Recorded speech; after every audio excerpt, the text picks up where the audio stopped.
Hello again, I am Jim Bob and welcome back to F1 Manager 24 Creator Team Career with Cadillac here on the PC. Tonight it is round 2 of Season 5. We are heading to Sakir for the Bahrain Grand Prix.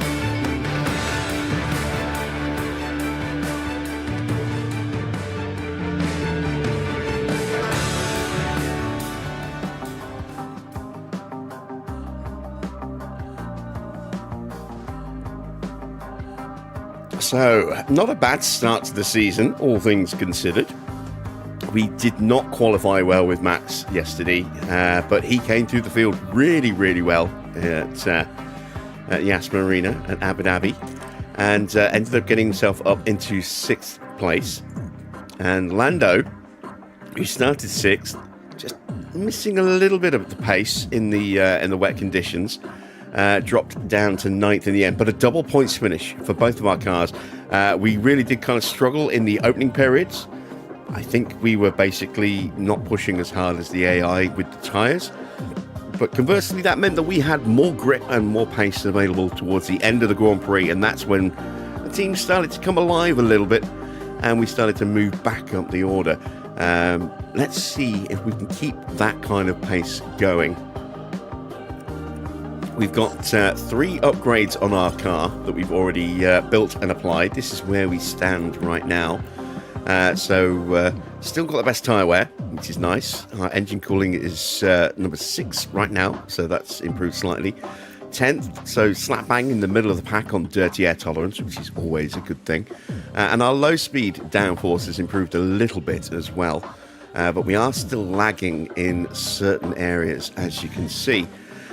So we need more upgrades. Unfortunately, we have no more cash. We only have 786,000, and our race day payouts are pretty small. So we can't rely on that. But on the flip side, we do have a huge amount of cash coming from our sponsor engagement when that completes. And they can see the 3rd of April, we will get a huge $14 million payout from that sponsor period there.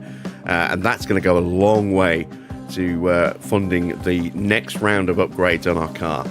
We'll get a high-intensity front wing design built or created. We'll also do the same for an underfloor and a suspension as well, so that we get ourselves up to a straight Mark II across the board on our car. And then whatever we've got left, we may look towards putting into facilities, or we may look to start making Mark III parts. I'm very tempted to go straight into doing a Mark III chassis so that we can get an extra injection of pace there as well. We have some decisions to make, but we have a little bit of time until we can get to that point, unfortunately. Evening Daniel, evening Mike, evening Dino, good to see you guys. Hello to everyone else who is lurking in the chat. Please do feel free to say hello. If you've got any questions, I will try and answer them for you. If you need any tips or advice, I'll pass on my knowledge where I can. And if you have any questions or curiosity about the mods that we use in this series, they are all linked and listed down below in the video description. Apart from a link to the Patreons, but you can just go on Patreon and find the creator nice and easily in the search bar. So,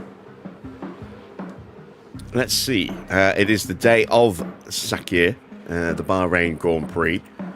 Car performance-wise, we have actually closed the gap just a little bit. So, let me open up the main display, and you can see that we have taken that step forward there with those parts. And then going into this Grand Prix, a couple of teams have brought additional upgrades. So you can see here Audi have had another round of upgrades go on their car.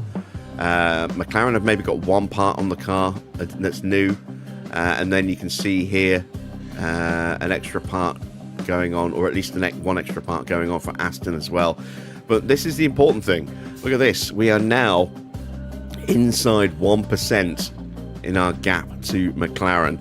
and the gap to the top team is now just over 4%. So we have definitely, with that first round of upgrades, closed the gap, and we are now in spitting distance of actually being, not the slowest car overall, which is nice. Let's see if we can keep that going this year. Let's set some targets for tonight. So, I am still erring on the side of caution because we're still figuring out exactly where the car is. While it is a lot closer now, and it's still weak in certain areas. So, we're going to go 8th for Max. And we're going to go much more aggressive for Lando. We're going to go 14th for Lando. I'm not quite sure why he is so much further down in the predictions. Maybe it's because his relationship with Javi is brand new and Max has been with Mark for a while now. I don't know. But yeah, we'll go 14th for Lando. We'll go 8th for Max and just hedge our bets just a little bit because it was hard work getting him back up to 6th yesterday. So while we do have some inherent pace in our car, a bad qualifying can really curtail our afternoon. So, with those sets, let's head to Bahrain. Welcome along to another exciting weekend of F1 action. It was Charles Leclerc who tasted victory in the last race, but he will surely be looking to find the recipe for success again and achieve another podium place. There's nothing like a race weekend in Formula One.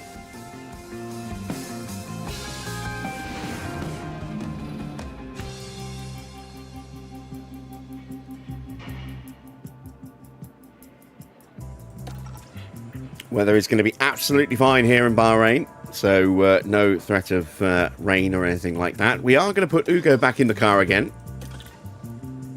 It's another normal Grand Prix weekend, so we'll take advantage of that. Our prep levels are already at 19%, which is lovely. And let's put some setups in the car. So I always have 2 setups that I always start with here around this circuit. So we're going to go with a 4.5 and 11, and then I'm also going to go with a 7.3 and then a 3.25 and a 0.25. So that's what I always go with car 1, and then car 2 we just tweak that ever so slightly. So car 2 we go with a 5 and an 11.5, a 6.4, a 3.35, and then a 0.35. And those are the 2 setups I always start with because they're a good kind of baseline to work from. So, run plan wise, Lando needs to probably go for about 20 laps, and then we'll call him in if we need to. We are going to put him into low pace mode as always. Ugo, it's 17 laps if you want to do 2 runs around here. Should hopefully have that feedback in 15 laps. So we're just going to leave it like that. And then again, we will do his pace settings. We don't need to change any parts out for practice parts yet because it's only the second Grand Prix of the season. So with that said, we are now ready to go straight into practice. Ooh, tyres. We want medium tyres for Ugo. We're going to carry as many softs through into the weekend as we possibly can. Evening, Farrett. Evening, 5, Philosophy. 4, 3, 2, 1. Green light.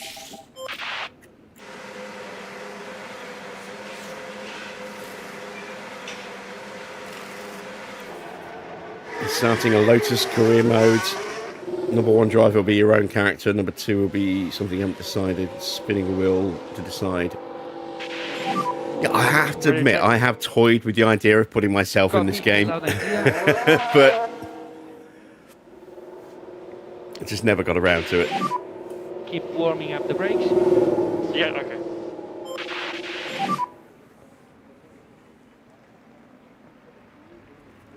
Yep, radio's very good for us. Reminder for brake temperature.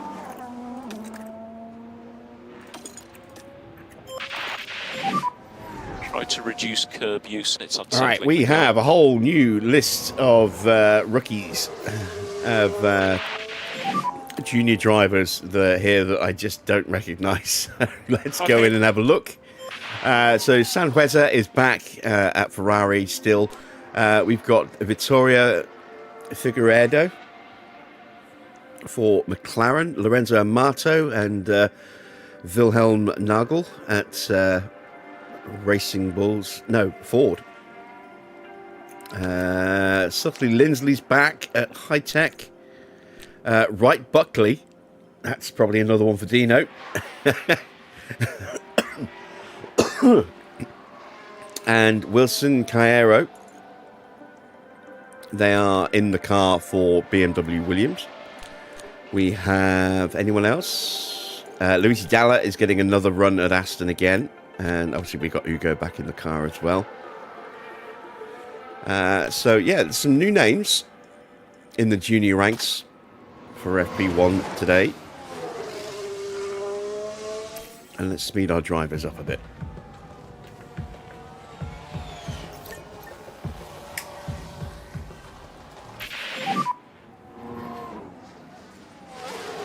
So we saw some really strong pace from HiTech on their debut yesterday, but it was in the end a pretty comfortable 1-2 for Ford, starting their title defence as they mean to go on.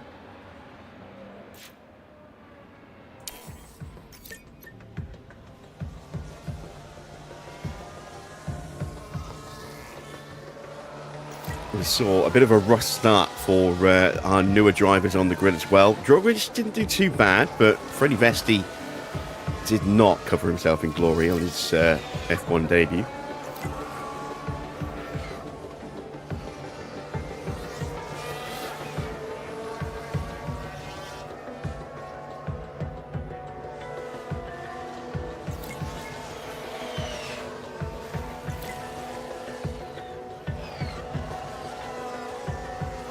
We saw a lot of issues into turn 1. We also saw a lot of issues at around turn 13 going onto the Sky Bridge at the hotel. I'm happy. Also at the 90-degree right-hander just before that as well. Right, we've got feedback from Lando already. That was quick, and he's at 85%. We're going to call him in. We're going to call him in and take a little look under the hood, see what we can change. So probably a bit too much rear wing. Let's take that down to an 11. Let's bring that down.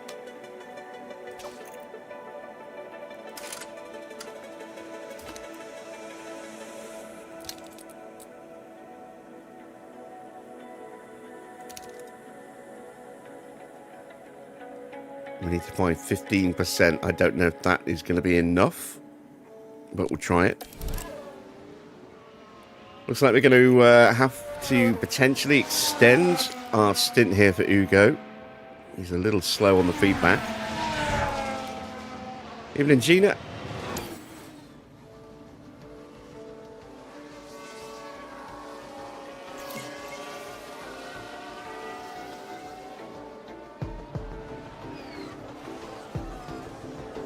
And Victor's here as well. Welcome, Victor.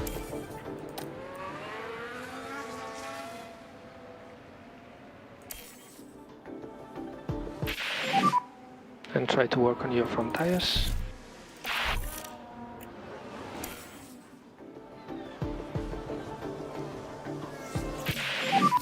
And there we go. And it's only good. That's not good. So let's get Ugo in. Copy that. Prepping the car for Max.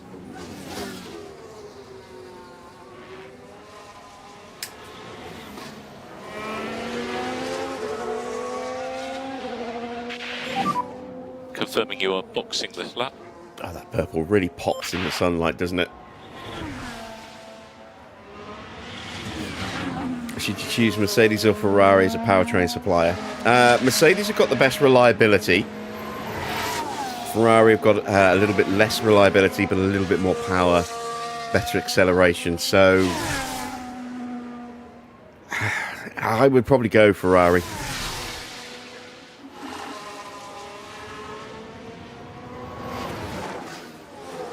Evening, Johnny.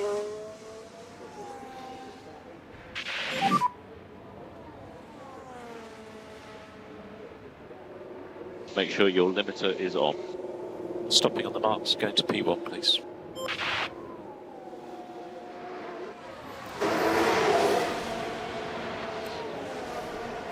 Of course, if you're using mods, you could just create powertrains to be whatever you want them to be. You're using the editor. We're running multiple custom engines here. We've got an custom engine for our own team, Cadillac.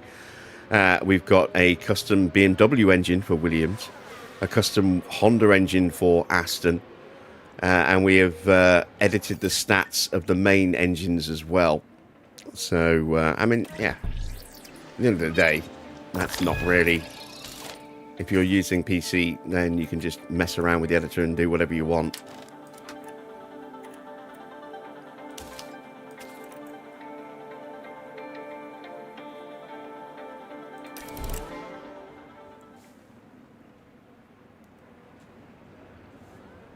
Oh, I should have put a bit more fuel in the car. Never mind. I'll do that before I send them out.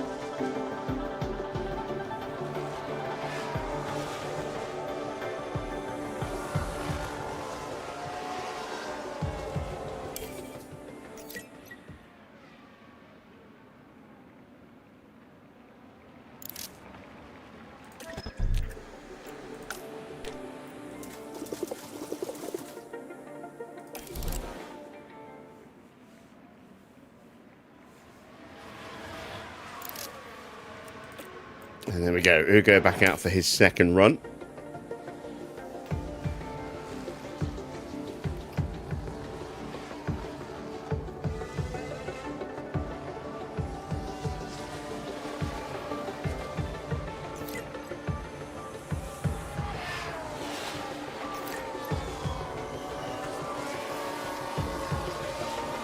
We really want to try and develop him as best we can this season.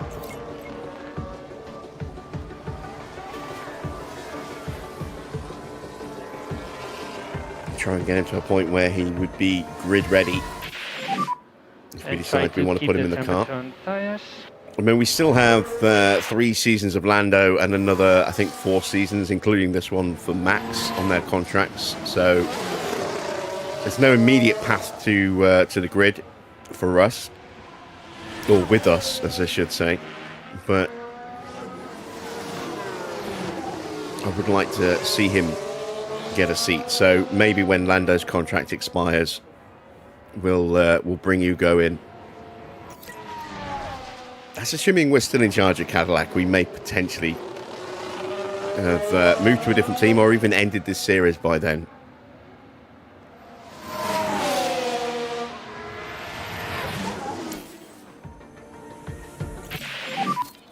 Right, new feedback from Lando, and we improved the car to a 94. He's at 89% prep already. That's really good. Let's call him in.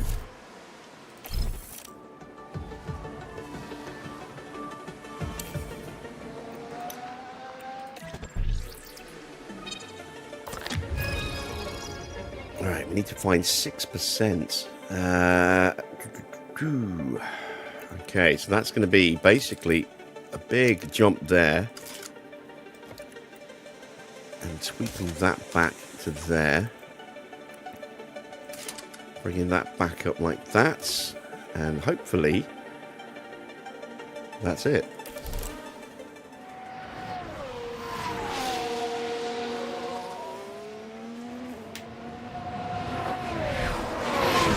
So now we just need our feedback from Ugo, and we are done with this session.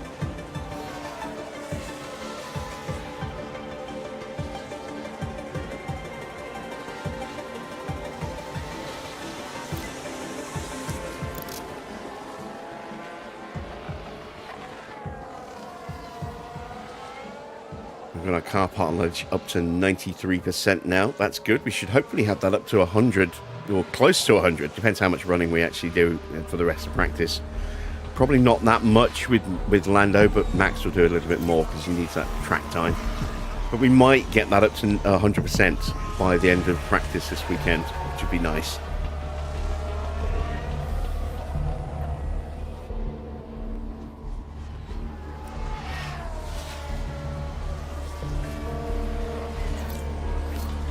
And there we go, we got his speed back.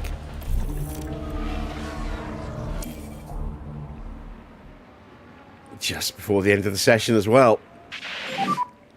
Confirming you are boxing this lap.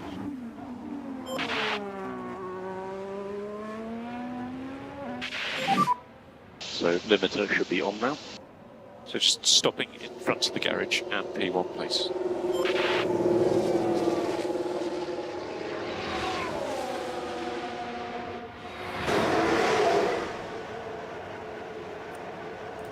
Right, so where are we? Oh, at 99%. So close. So close. Let's go there and hope that that's it. So that's the end of practice 1. Pretty good first session. Hugo got plenty of time on track to help his development. We got his car pretty much fully prepped for Max. Lando's in pretty good shape at the moment as well. Not a bad first session.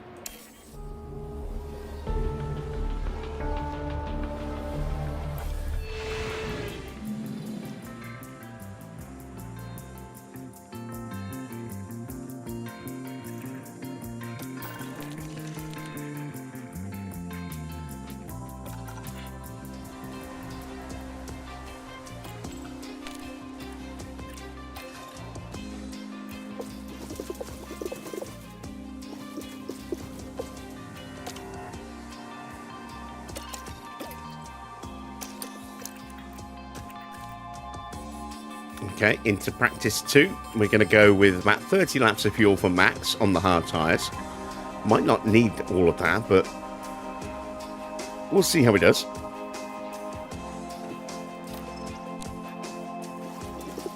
And we'll go with 20 laps for Lando. The plan is just to do the one run in this session, so that's why he's going to run a little bit longer than he did in the last one for his individual runs. And let's hit the track and see if those changes that we've made will get the cars where they need to be. So now we have green light. We'll send Norris out first because he's going to be a little bit quicker with less fuel and medium tyres, and then we'll send Max out.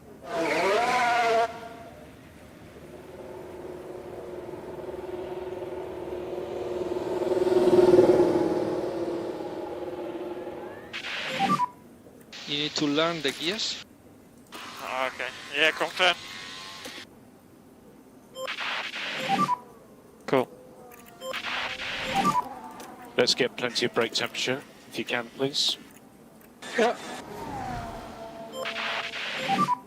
Try to reduce the hit on the curb. Okay.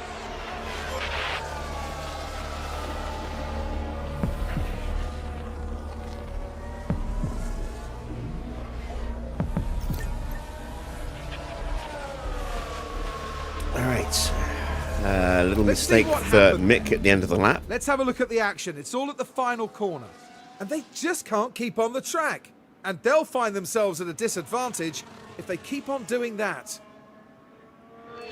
No real biggie, but always the potential to damage your underfloor when you clatter over the curbs like that. Plus, we know that we have random punctures in the game. So we may yet see another one of those at some point. Another yellow flag. Hajar finding it a little tough on his return to the grid. Just overcooked it. And he gets going again nice and quickly.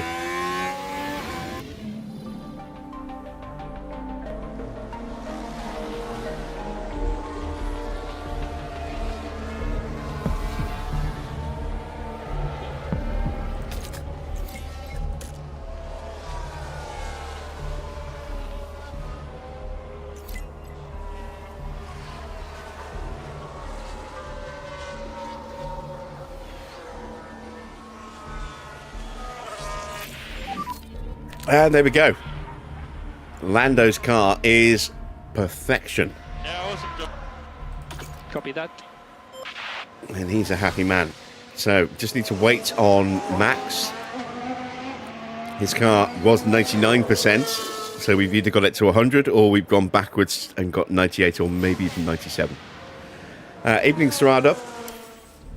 We will find out very, very soon. Just needs a little bit more feedback.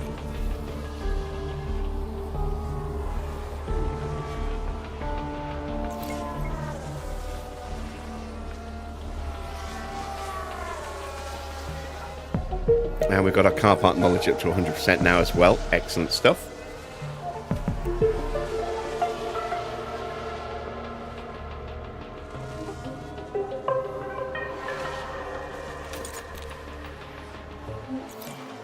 And there we go. We got it right with Max as well. So both cars at 100%.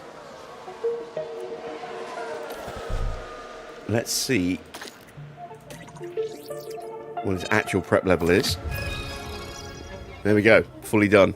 So he doesn't even need to get, well, we're going to send him out anyway, just to make sure that he uses up that extra set of medium tyres, but let's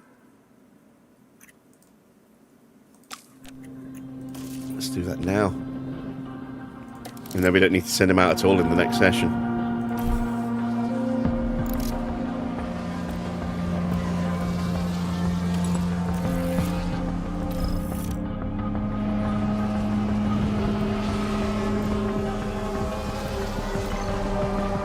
There we go.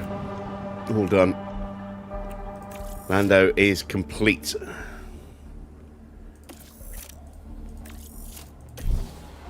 How is Max looking? 52%. He might be there as well.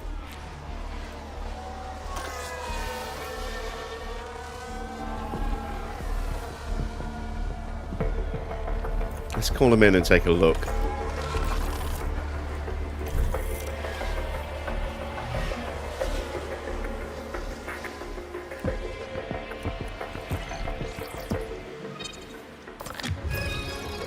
Yeah, he's done as well. Fantastic stuff. So let's get him out for a lap on those mediums as well. And then both drivers can just sit in the garage for FP3.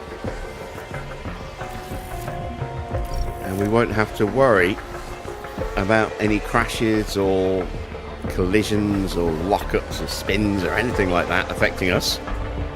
We won't be on track.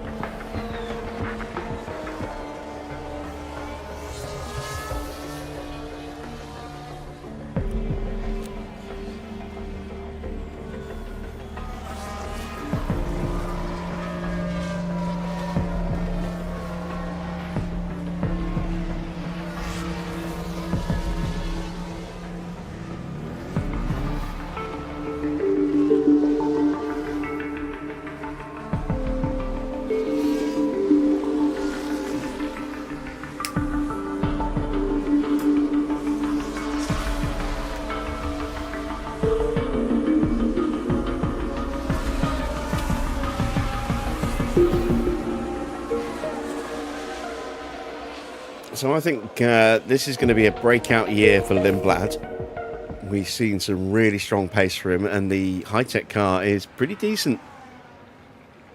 I think he could make a really big name for himself this season. Let's see how his results fare in comparison to his overall pace. You know, in qualifying, he looked very quick in practice yesterday, and then didn't quite have live up to that in the race itself.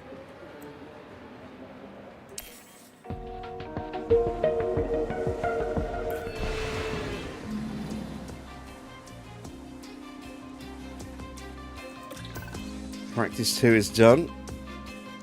We're fully prepped. So we are just going to sit in the garage. We have no need to go out and risk the car. Green light.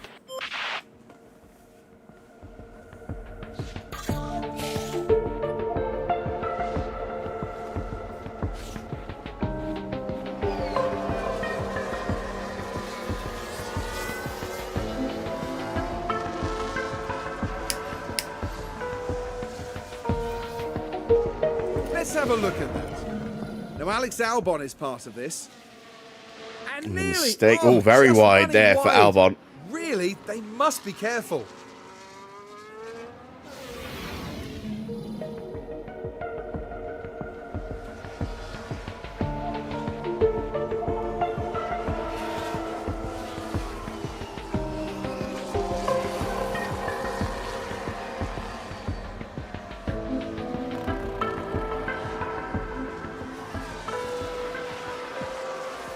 And there we go again. Look, see, Lindblad has got pace.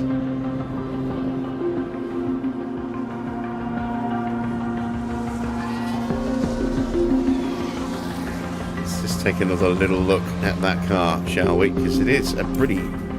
Oh, he's in the garage. He only did 4 laps. It is a very nice livery. There is the Ford. Charles Leclerc, winner of the previous Grand Prix.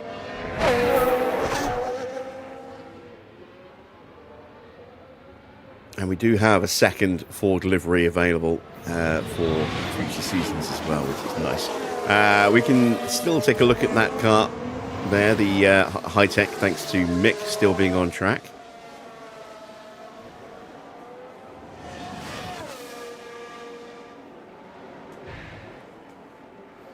And I think the reason I like this so much is because I think it does BWT the right way. So we've got BWT and some very thin pink trim around the front wing. We've got BWT on the engine cowling with some very thin pink trim there. We've got a pink stripe at the bottom. BWT on the rear wing. And of course, we've got some pink in the wheels. But it's not a pink car. There's no huge slabs of pink just thrown on because it's BWT. It's giving the sponsor prominence without consuming the identity of the team. And I think that's why I quite like that livery.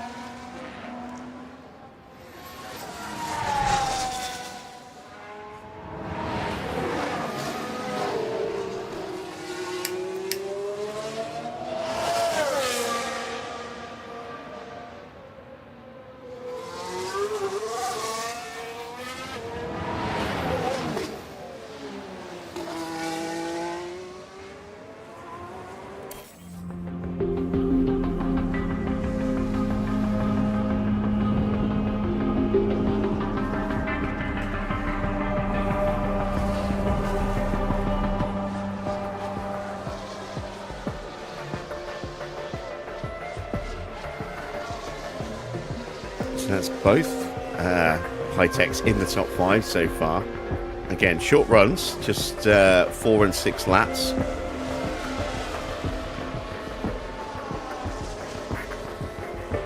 Let's keep an eye on Lindblad. There he is, he's back out again.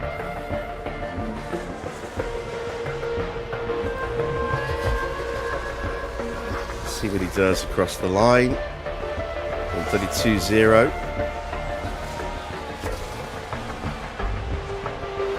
Another 132.0, so some consistency there. Evening Army.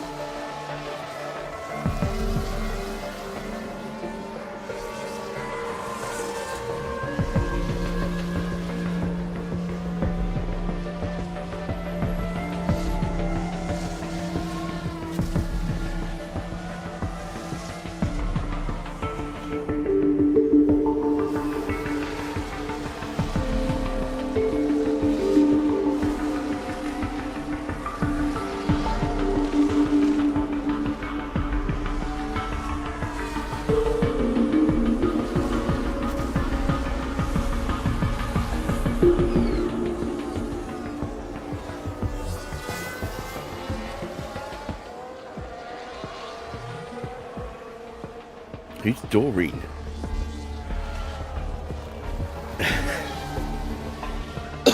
Who are you talking to, Army?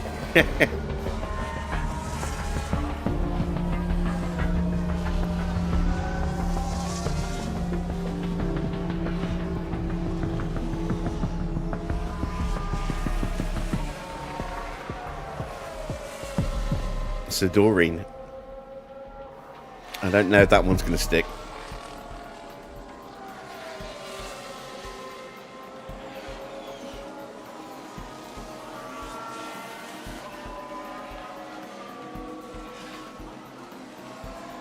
All right, session is almost done. We haven't hit the track at all because we have no need to.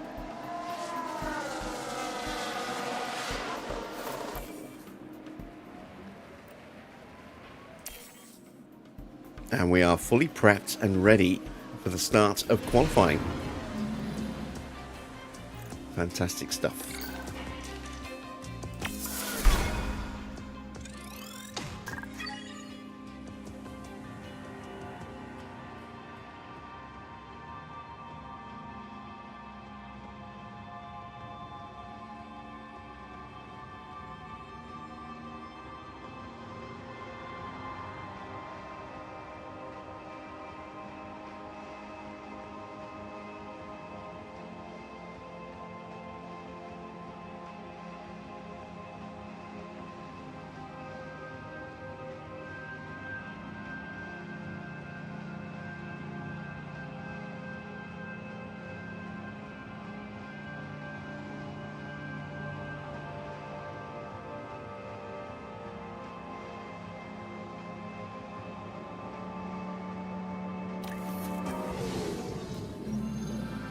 Will practice pay off for the drivers?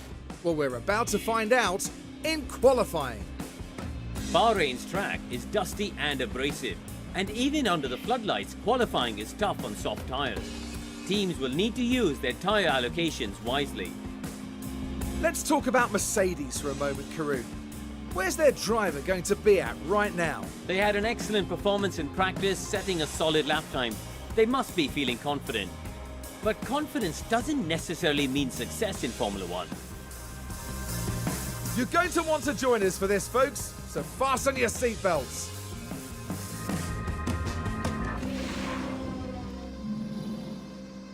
I mean, we could lead a women's revolution in the chat. Gina's here. We've got Doreen. We could also have Amy's World, and Farah could, become Farah Fawcett.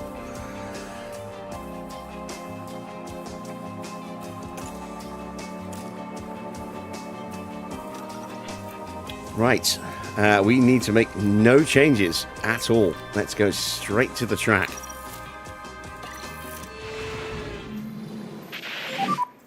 So now we have green light.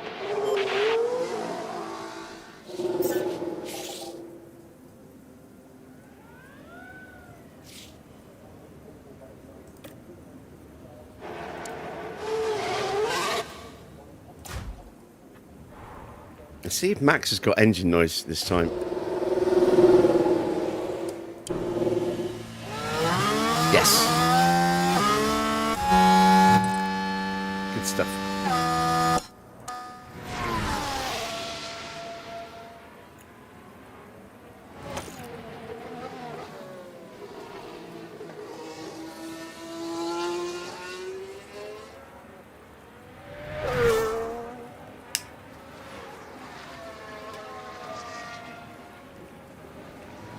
So we are joined early on track by Yuki Tsunoda and Mick Schumacher.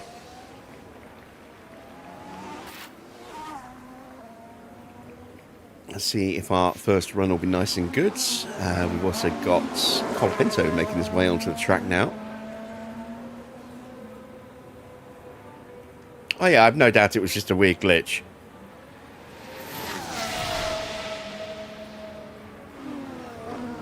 It was frustrating. I wanted to go on board with Max a lot last night, and we just had no engine noise.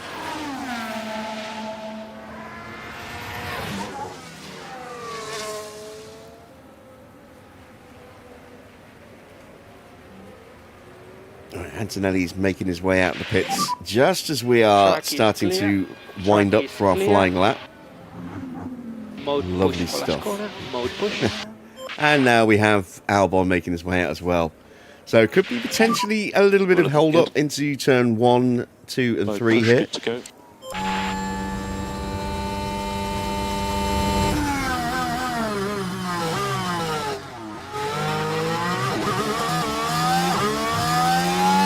Yeah, not the cleanest line through there. Let's see if Max gets through without any issues. We've gone out in front of Bearman, which is always a good thing. So no hold up there. 27-1 for Lando.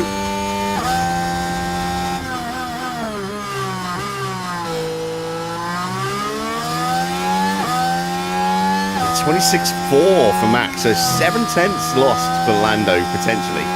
He may just be a little bit slower as well.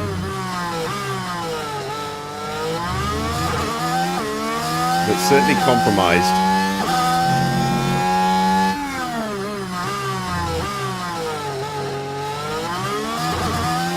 Right, those two should pull out of the way nicely before we hit turn 11. No, maybe not. Ah, damn it. It's a 39.9 in the middle sector for Norris.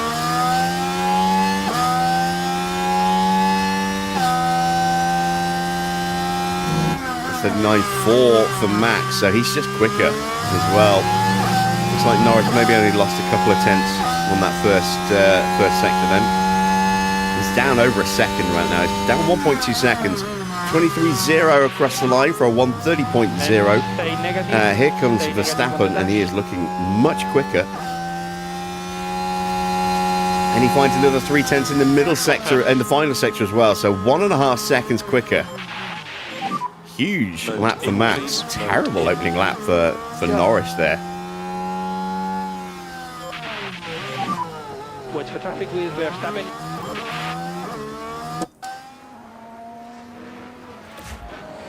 Schumacher splits our two drivers, but we are quicker than Mick. We're quicker than Yuki. I think maybe we've been a little conservative with Max here. Saying 8th. Maybe we could have gone for 6th.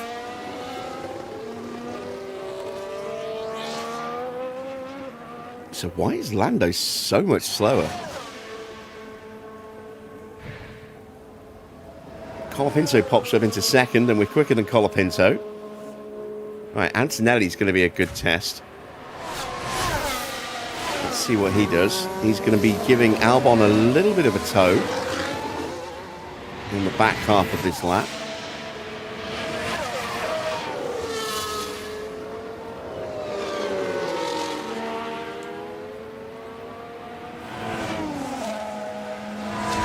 Here goes purple in the middle.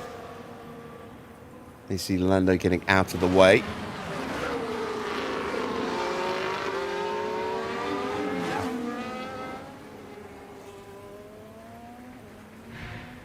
And Antonelli does go top, but only just by 65 thousandths of a second. That's pretty good.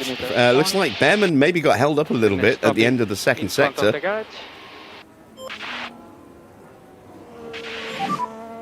I'm in. Make sure your limiter is on. Stopping on the marks. And Bearman is 1.4 seconds off the pace. All right, what about George Russell? Ran a good campaign last season, picked up 3 wins, nearly able to fight for the championship all the way to the end of the season. Just, you know, Oscar just pulled it out at the end. And we are quicker than George. So was that an exceptionally good lap for Max, or is that the actual kind of pace that he has? And if that's the pace he has, what the hell is wrong with Lando?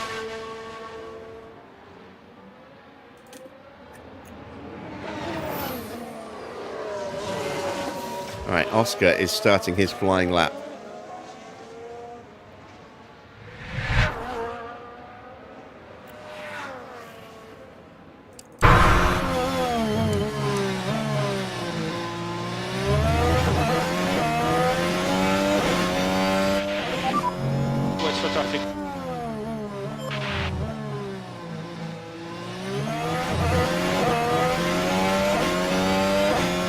Not a bad opening lap for Jack Doohan here as well. He's into the final couple of corners now.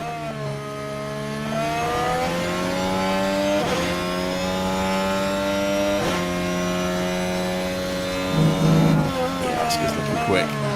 So Doohan's gone up to P7.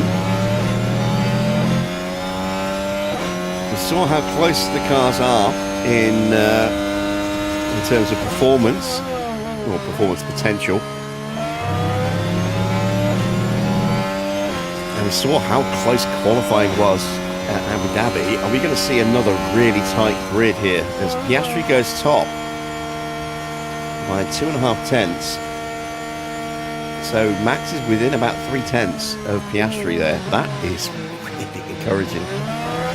Right, Norris desperately needs to find some improvement on this lap. Because he's lagging at the moment.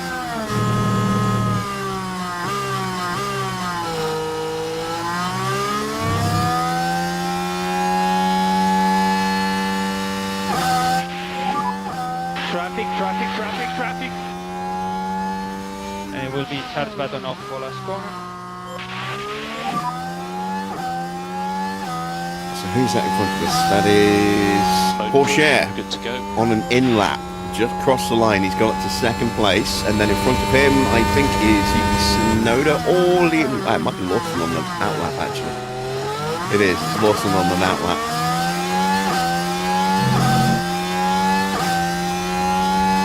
So both get out of the way.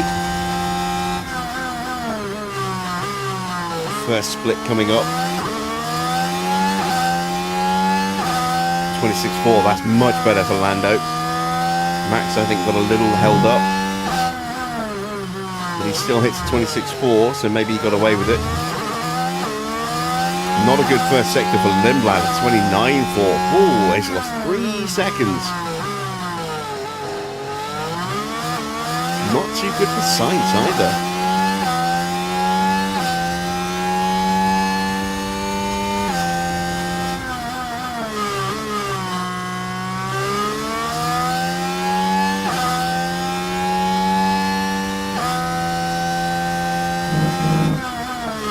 Right, 39.8. That's a pretty decent middle sector for Norris there.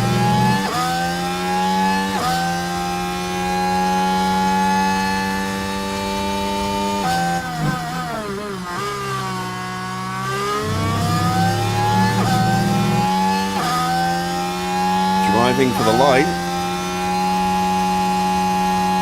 And Norris improves by a second, but he's still 0.8 away. And it doesn't look like Max improved. Currently P5. It's not looking good for Lando, is it?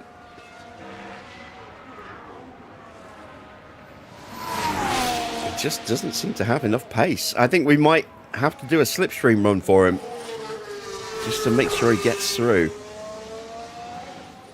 But with a lot of cars on track, that's going to be difficult to coordinate. Sainz crosses the line. He's only P16. There's nobody out there on a flying lap, I think. Oh, no, there are. Gasly's on just starting a flying lap, as is Pato, and Lawson's just on the first sector. So 3 cars on flying laps.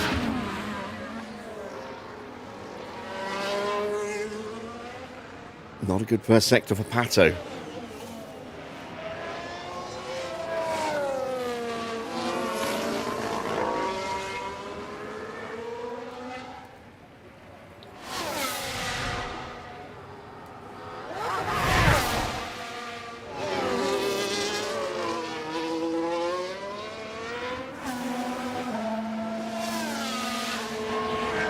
Oh, Yuki pumps in a mighty first sector, 26.3.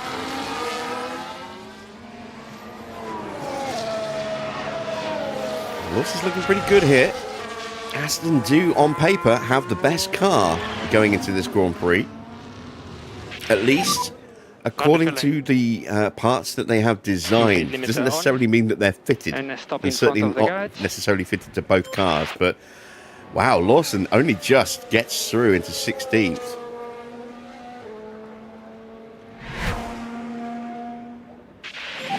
Gasly improves up to P8. O'Ward only 21st. So Lawson is immediately bumped back out again. Norris is P15 and not safe by any stretch of the imagination here. I think we are going to need to go to another set of tyres.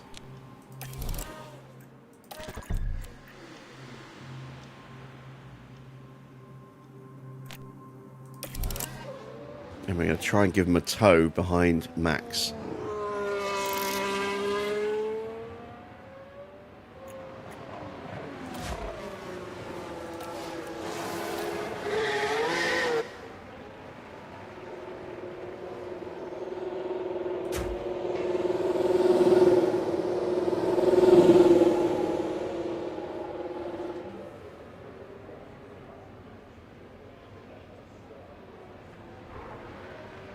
I wonder if with Norris we're seeing the same kind of thing we saw with Hamilton, whereas work qualifying pace your just tyres. wasn't there, but his race pace wasn't strong enough. We did see Norris just slowly moving back down the order again yesterday. Try to work on the front tires. I'm a little worried that we spent a lot of money on someone who just isn't going to cut it for that kind of cash.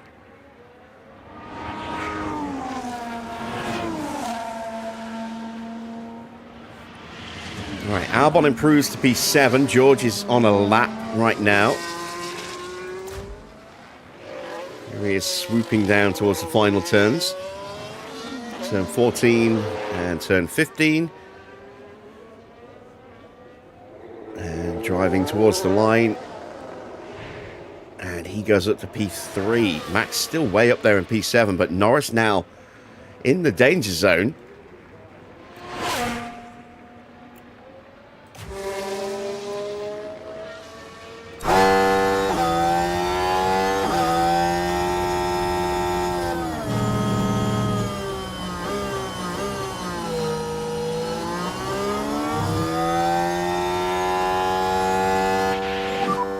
Gap is good.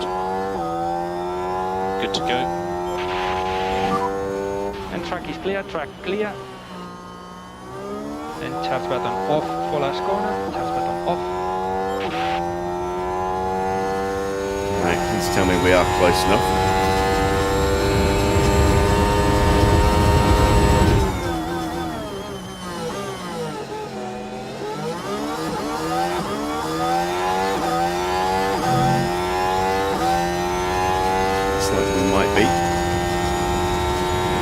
See what the first split looks like.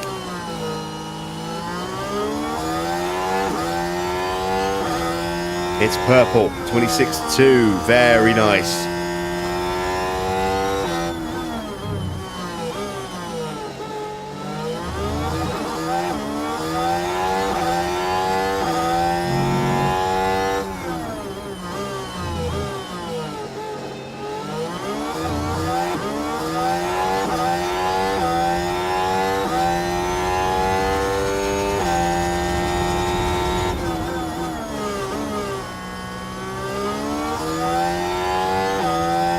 Here comes the middle.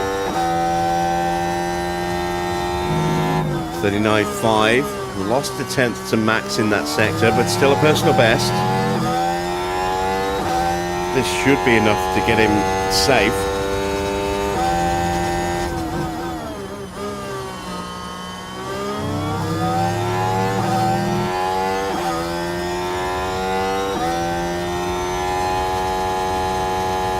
He goes up to P5, a big improvement there for Lando. So at the moment you are P5.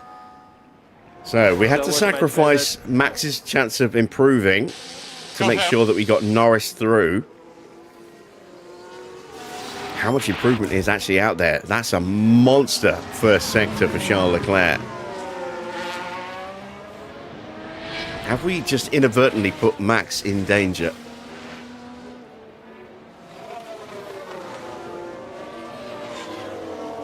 I think potentially we're looking at an incredibly tight season of qualifying here, not just a couple of Grand Prix.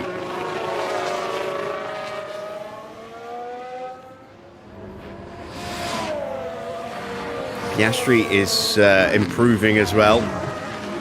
Leclerc's absolutely flying. Piastri's been setting purple sectors and Max has just been slapping those aside and setting his own. So the gap at the front is about to extend. And there we go. And here comes Charles Leclerc. Oh, he just misses out by 7,000ths of a second. How tight was that? Banana Charles. Antonelli has got up to third place. Lindblad currently bottom of the standings here. Hasn't had a good run yet, but he's on a good lap now. He goes up to third place, and Max now down to 11th. Drogovic is out. He has not been able to get through. And limiter on, please. Stop on the marks. Lawson looks like he's going to be the next one to set his time, potentially.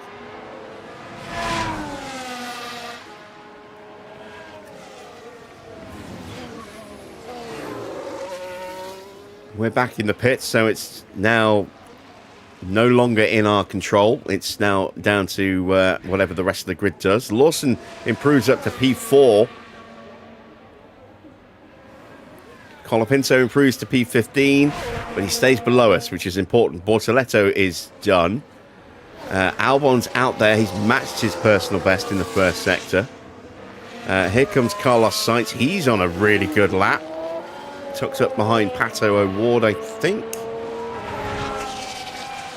No, it wasn't. It was one of the Fords getting out of the way. O'Ward goes to P4. Max down to 13th now. Here comes Sainz. He is improving and will definitely knock us down. Sainz goes top. Bearman is bottom. Bearman's out. Albon's in danger. Albon is into the drop zone. Now Max is in danger. Oh, this is not good. This is not comfortable. We're going to lose Max in Q1 again.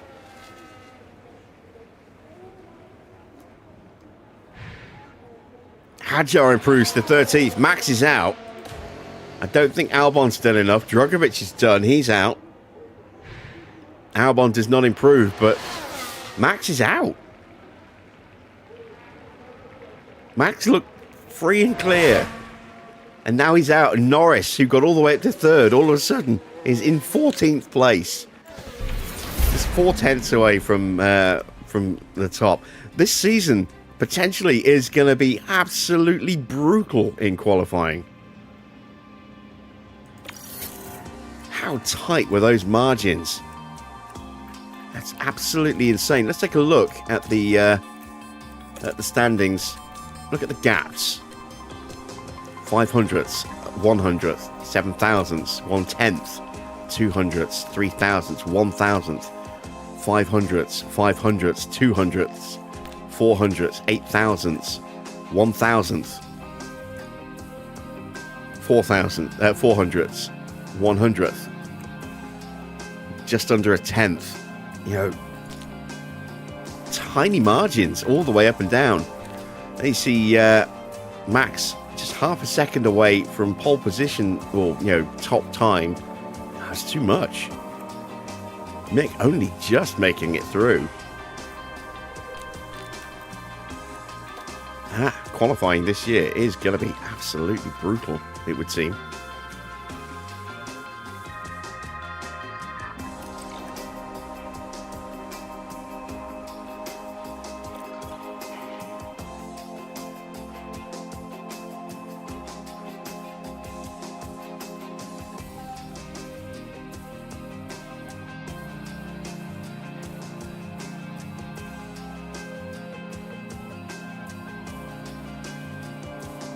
Right, now I don't feel so bad for not choosing 6th as our target for Max, because once again, he's going to have to fight his way through the whole grid. Ah, dear, oh dear. All right, let's see what we can do in Q2. Let's get out and set a time. Green light.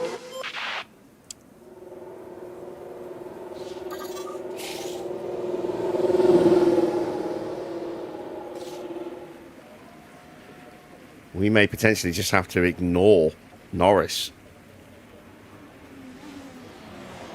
in qualifying and just make sure that Max definitely gets through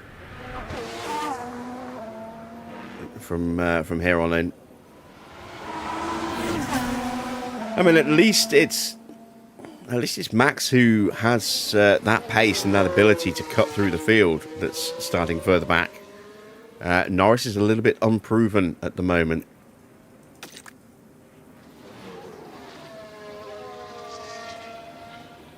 But with the field so tight and so compacted, we are definitely going to need to bring more upgrades to this car as quickly as we can.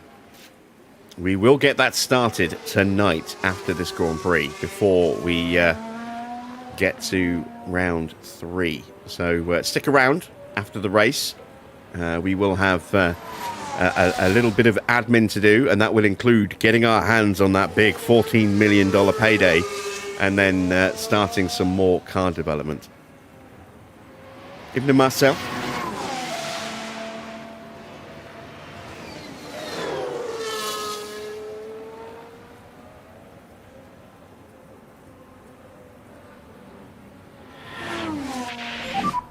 And track is clear, track clear. And will be charge button off for last corner.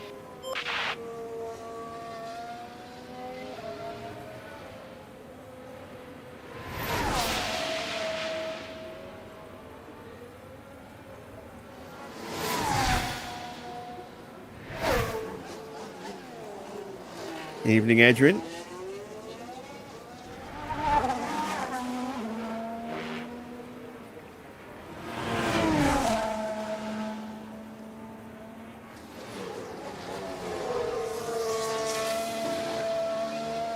Right, what's our first sector looking like? 26.3. We're on scrub tyres that have already done 2 runs, so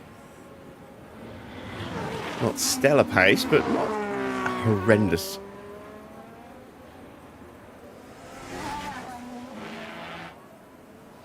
And we're on par with Lindblad, just about.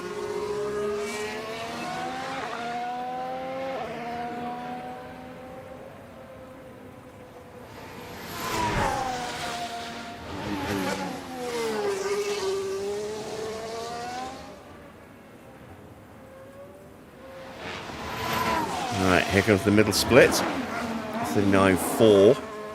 That could definitely be better. But because we're out first, we're setting purple sectors every time we go through. So we will go top, and we will get Norris into peak confidence.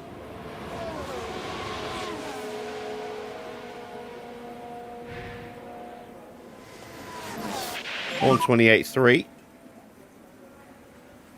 Definitely room for improvement. I'm getting back in and try again. Let's see what Lindblad does. 10th and a half quicker. Right, Oscar, reigning world champion,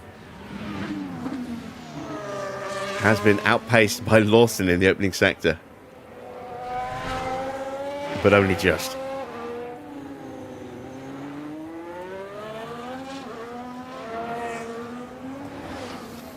Pato pops up into 3rd place. Hadjar is going to be the next one to cross the line, I think. As he goes rocketing past Yuki Tsunoda.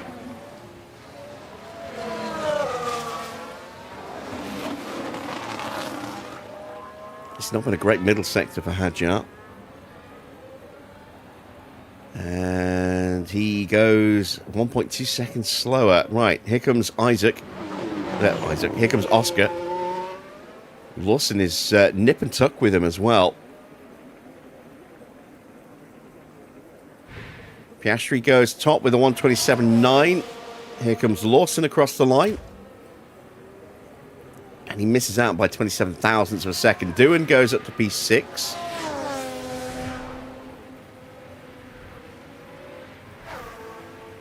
Norris about to hit the pit lane.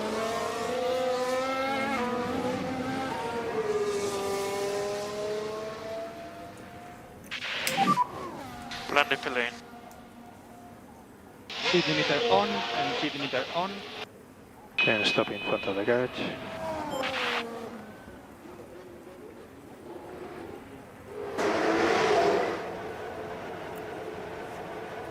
I am toying with the idea of maybe approaching this Grand Prix for a one-stop strategy, which is something I never do around here.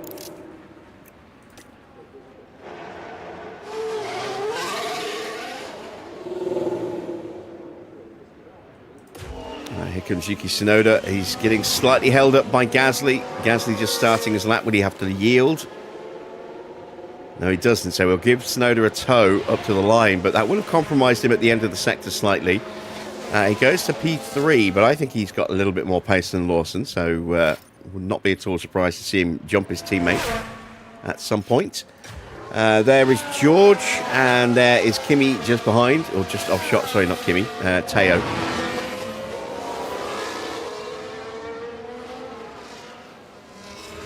There's Teo. Speaking of Teo, are we being a little prophetic here by having Porsche at Mercedes? He has just signed on as Mercedes junior driver. I believe. And Porsche goes up to P4. What is the yellow flag for? It's a spin for Pierre Gasly.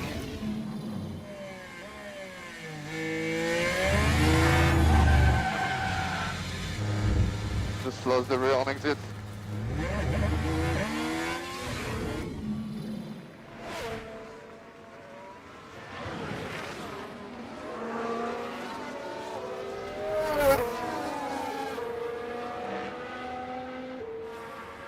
So my guess is that Porsche has been signed to the development role that Freddie Vesti has vacated by moving up to full reserve driver this season. But he's back involved in Formula One again, and with a top team as well.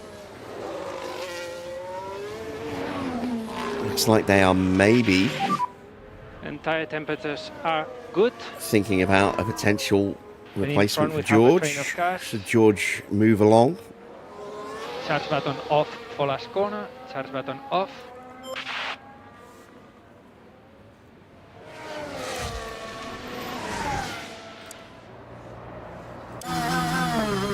Right, let's see what Lando can do on this run. Same tyres, so theoretically shouldn't improve, but attacking the lap with a little bit more confidence this time. So maybe a slight improvement.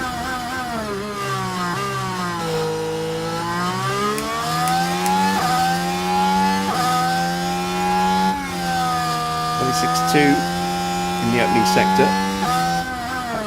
He's found the 10th.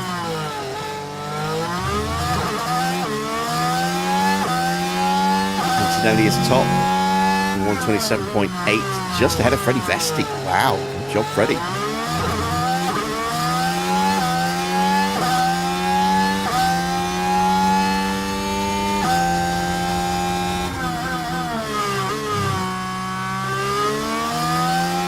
Right, we can see the splits of Leclerc.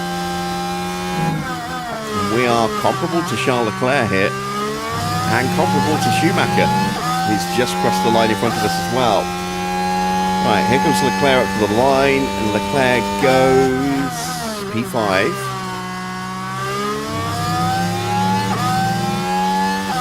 It's all down to this final sector. We should move up a little bit here.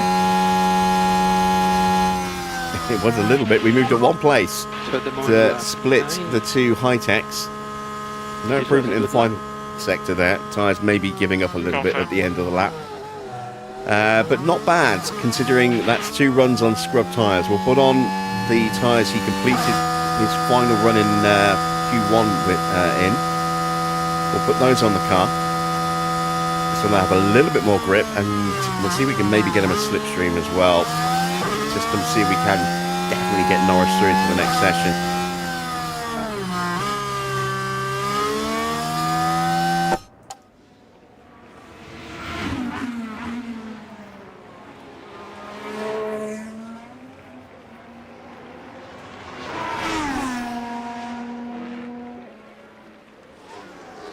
Okay, Lindblad is just leaving the pit lane now to start his final flying run of this session.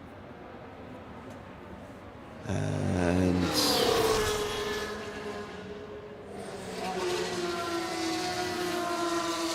Pato's getting ready to start his flying lap, I believe. Who is leaving the pit lane now? That's Hadjar.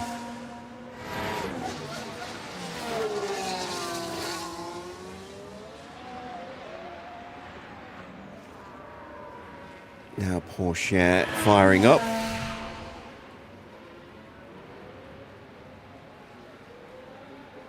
And so is Antonelli. So both Mercedes are going out. And looks like Sonoda behind it as well. Quite a few cars going out earlier than I would have expected. Limiter on, please. Stop in front of the garage.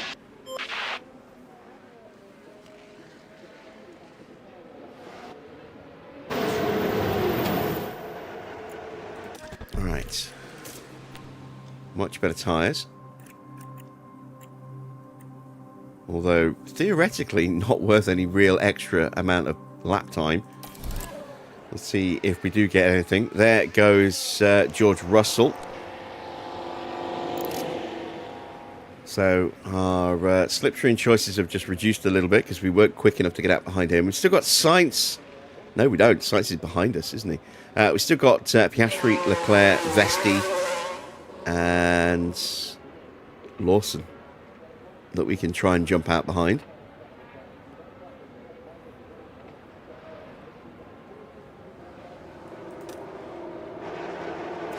And we'll go out behind Charles.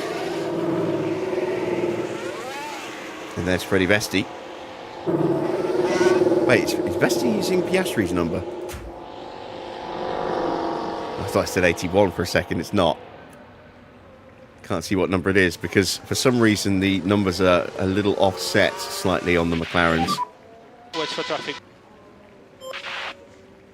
Is that 86? Yes, 86.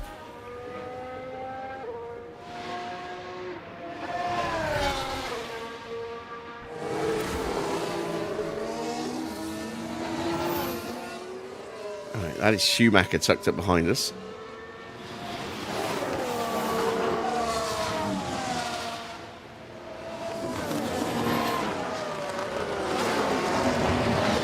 Lindblad has not improved in the first sector.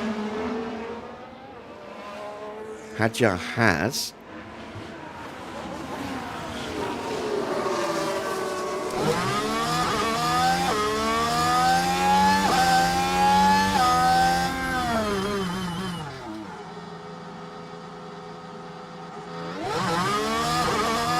We get out of the way for somebody there.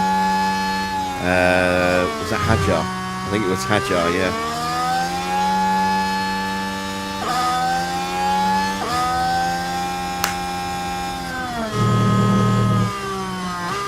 Fly buzzing around in front of my head. Don't think I got him. So, very, very good first sector for Kimi. We've lost our slipstream, unfortunately, and we have also given a very big slipstream to Mick. Bugger.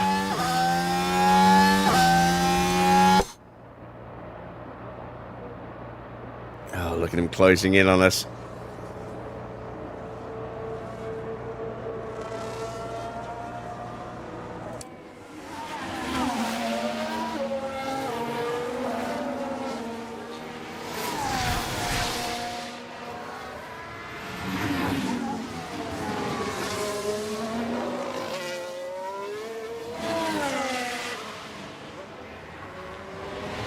No improvement in the first sector.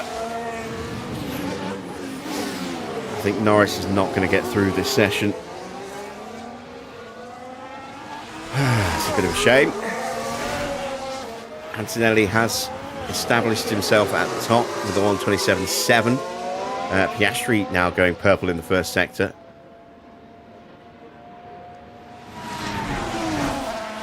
Russell pops up into second place. We're now in the danger zone on the cusp of elimination. And I think we are single-handedly going to make sure that Mick gets through, or at least gets through quicker than we do. Sainz is improving. He crosses the line. Sainz goes P6 and knocks us out.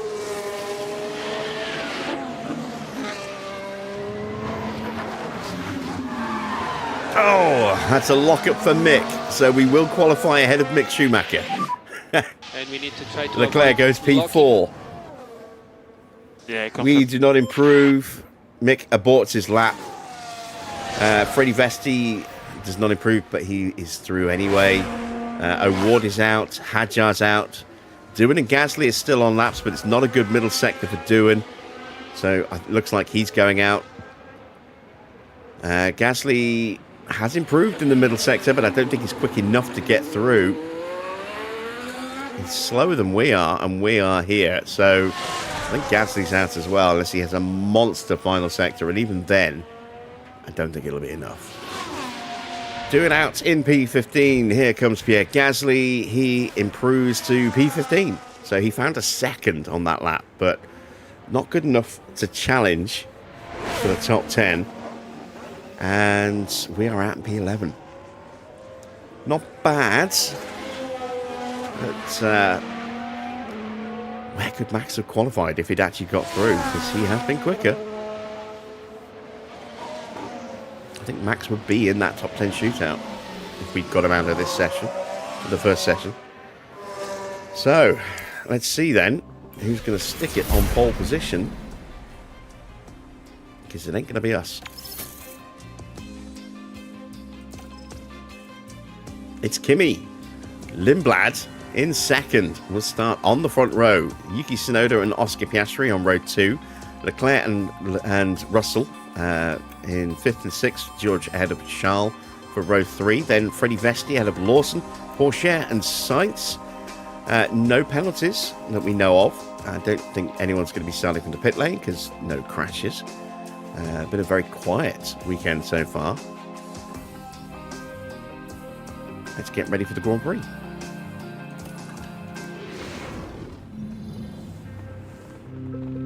Here in Sakir, the floodlights are on, and it's nearly time for 57 laps around the Bahrain International Circuit. Bahrain has seen some of the most dramatic races in F1, like Sergio Perez's incredible 2020 victory, surging ahead from being last on the opening lap. Bahrain International Circuit was Formula One's first venue in the Middle East, and is still a calendar favourite. Dusty and challenging, this desert track is a real test of endurance for teams and for drivers.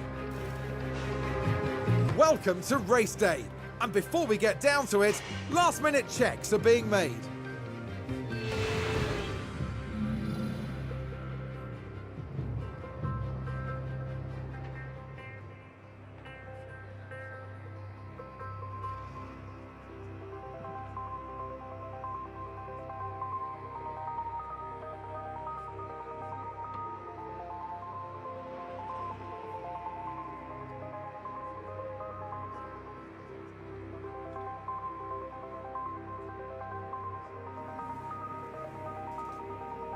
Okay, so it's just blowing my nose, clearing the old sinuses. Just check the amended grid just to make sure. Yep, no changes. Ollie Bearman at the back of the grid. It's going to be a difficult afternoon for him, potentially. So, we can do the one stop. Is that the right way to go, though? That is the question. According to this, on straight pace, yes, it is. That is very interesting. I don't know if the AI could maybe match us on that. We do have that best tyre wear.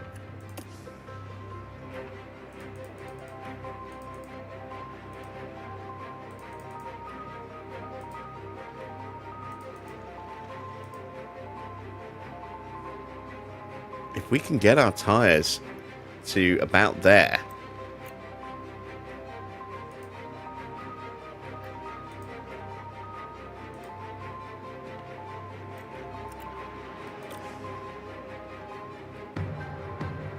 that's very doable. That's very doable.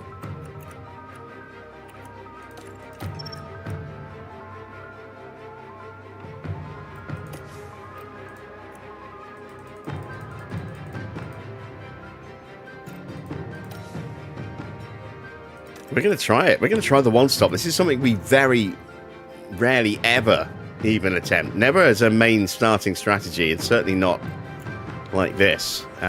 We will have plenty of soft tyres available. We have an early restart or safety car. We have the potential to jump off these tyres and just go soft as well. We're going to put 2 extra laps of fuel in because we're going to be pushing pretty hard in the opening sector, or the opening stage of the Grand Prix, in terms of the braking zones. And we can burn fuel off very quickly around the circuit. So, there we go. Strategies are chosen. We are going to go with a one-stop mediums to hards. We will have to potentially look after the tyres a little bit. But, yeah, chance to see if we can pull this off. So, we are checked, prepped and ready. The start of the Bahrain Grand Prix is next.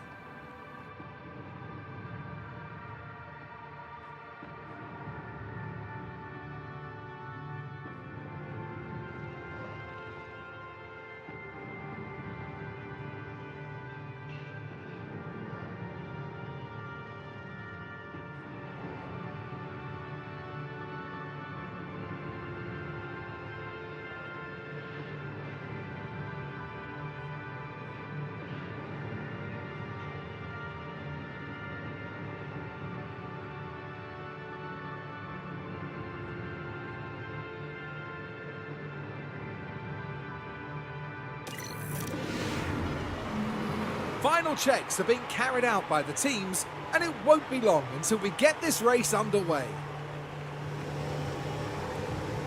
And it's always an entertaining race when Yuki Tsunoda is involved. It's a promising position for them starting in P3. They'll be looking to make the most of the slipstream. So let's see what today has in store, shall we? Here we go with the Bahrain Grand Prix. It's lights out and away we go.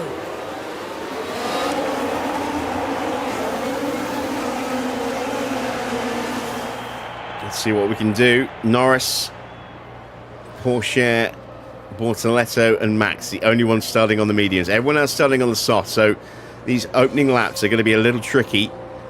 Max gets ahead of Doohan. Norris has got ahead of Sainz. He's up into P10. Schumacher getting through past Pato. Gasly and Hadjar switching places.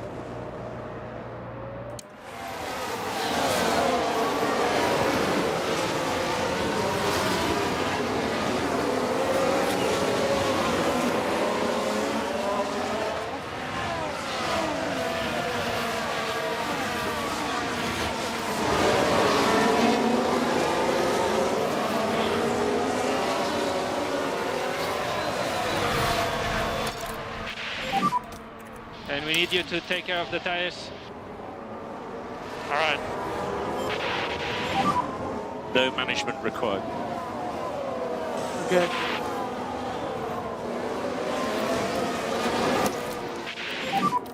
Charge on. Okay. Charge on. Yeah. Copy. Lando was thinking about a little look at Porsche there, but thought better of it. DRS is enabled. Oh, no, no, no. We've given Sainz to slipstream. Sainz is just going to rocket past us here.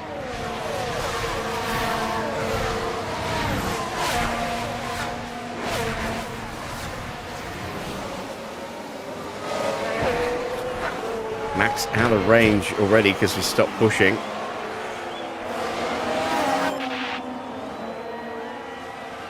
And Doohan will get through with the DRS. Save the batteries where we can. Got to make sure we don't get dropped any further on this lap, though. Just do your best. Schumacher putting us under some pressure. So deployed. Confirm. Mode push. Okay.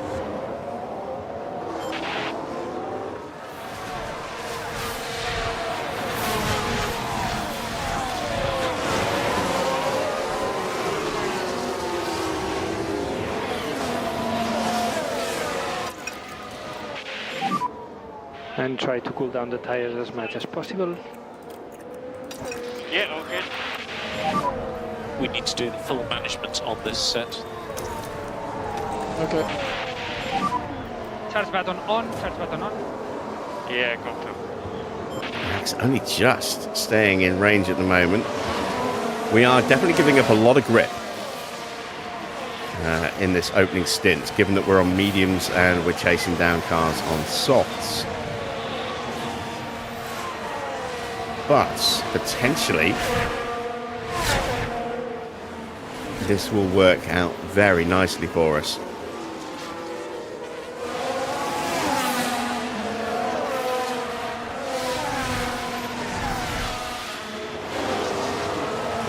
Push Max harder than I would like, just to make sure we don't get dropped by Doohan. So we're going to end up, I think, pretty much draining his battery here.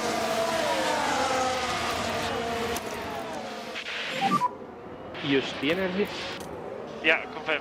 I'm going to push Norris again because Sainz is just breaking away while we're under pressure from Schumacher.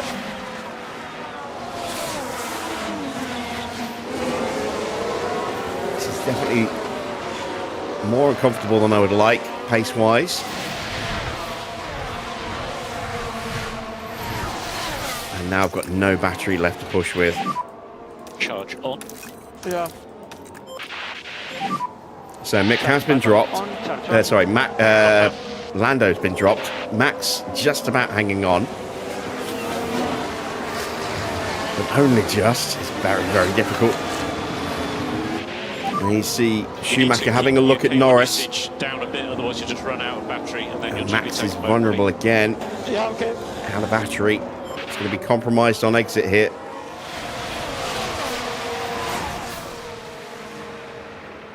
Tyre temps are still high.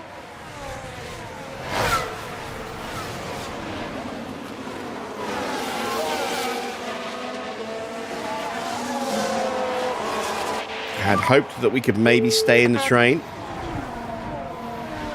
No worries. And Bortoletto has jumped through. Where did that one come from? Here we go, heading into turn 1. There's the opening. Looks like Bortoletto must have got up the inside of Doohan. Gone around the outside of Doohan, something like that, unless that's Doohan there. And the Williams Have we goes really past. dropped that far behind Doohan already? Yeah, we have. Oh, okay. Not so good. Schumacher gets past Norris. We're going to try and...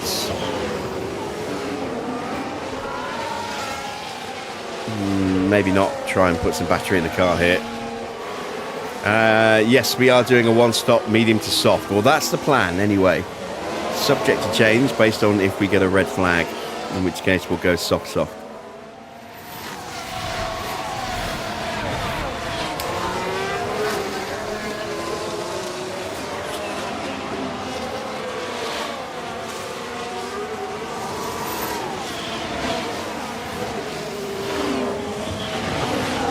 Trying to take advantage of the fact that we do have better tyre wear than all the other teams at the moment by seeing if we can stretch our tyres and cut out a stop and still be competitive. If we wanted absolute pace, we could have gone for a 2-stop.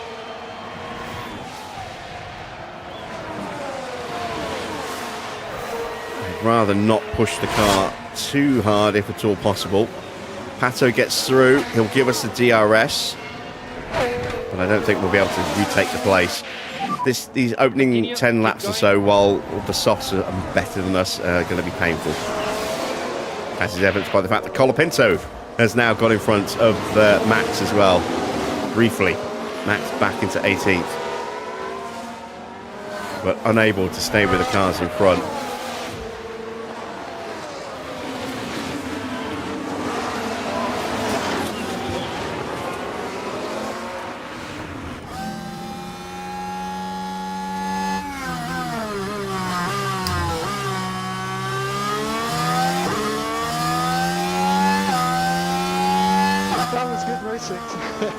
I'm glad you enjoyed it, Max. Now try and do that a bit higher up the grid, please.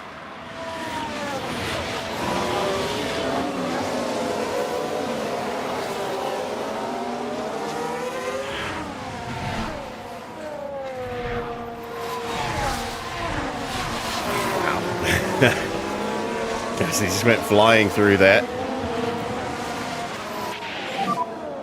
Pretty much max pace. Continue like this.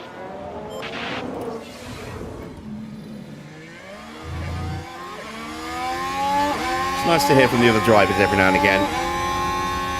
So let's hear what Gasly thinks.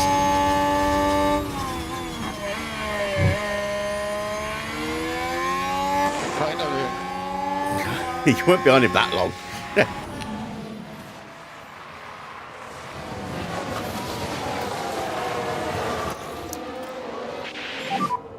And charge button on.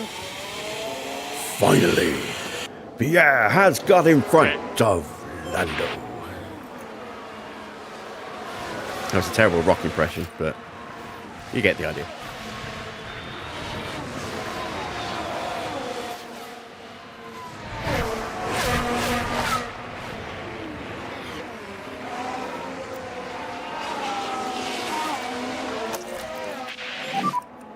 And charge button on. Confirm. Okay, let's get on it. Still everything to play for. We're just going to have to bide our time Charge on for a little please. while. Yeah.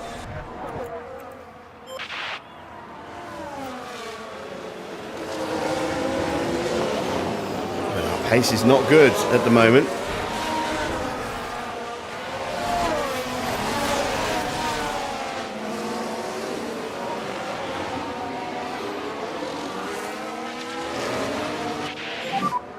He has DRS.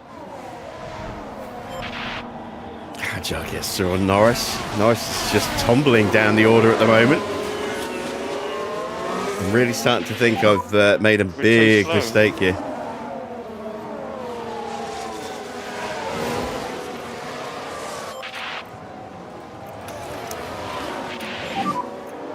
And charge button on. Charge button on. Okay. And then look after these tyres. We need to cool them down just a touch more. Confirm. Now Bearman gets past Just Max. cool your tyres. Oh, and he's pulled out wide. He's going to be vulnerable to everybody else as well. What's going on? AJ's in the Hall of Fame. That doesn't surprise me. A long way to go. Albon. I mean, they messed up his whole retirement angle. Shinsuke Nakamura announcing he was going to be retiring at the Royal Rumble like a week before they got to the Royal Rumble. It's really impossible to race like this. And AJ in 25 saying that he was going to retire in 26. But, you know, I suppose the surprise angle of that was that he would retire at the very beginning of 26. I don't think people would have expected him to retire right in the beginning of the year, but I wonder if he's going to make any appearances at TNA before he completely retires, or if he's if it is a full retirement. That's a big lock-up for Porsche. Single yellow. Let's take a look at the replay. Now we're at turn 11 now. And there's the lock-up. By that point, it was just too late. Here's the replay. Here we are, we're looking at turn 11. Oh, we've seen a few go off the track there. So with that red helmet and that silver Mercedes, I'm kind of getting Mick Schumacher 2012 vibes. Not Mick, sorry, Michael Schumacher.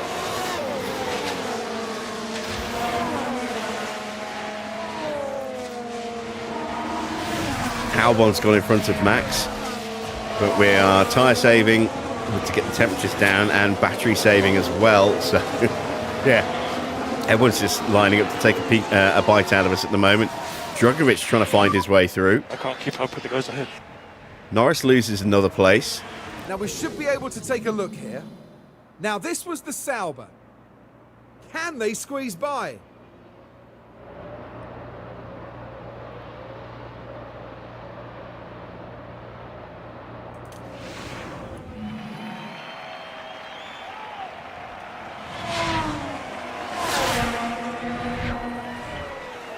All right, temperatures are good enough now for And tires Norris. are going to push. Try and stop him And from charge falling button too much on, further back. charge button on. As Max is down to 21st place, and we would be last if it hadn't been for that lockup from Porsche.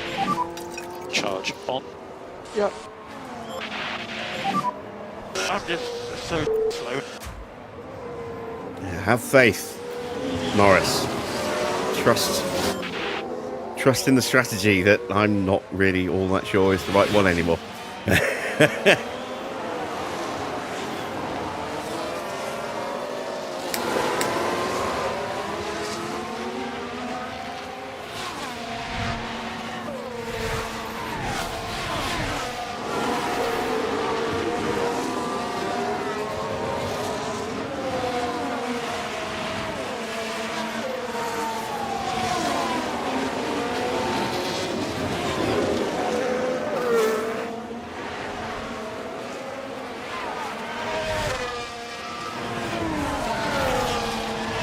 So if we're going to see some pit stops, we're probably going to see them from around lap sort of 15 onwards, I would have thought. If we're going to see two-stop strategies.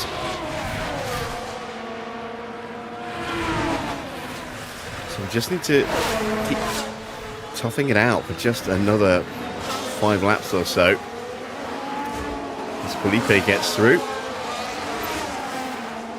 We couldn't quite get the move done. We'll have a bit more DRS, but there's no room now because Drogovic has got the slipstream.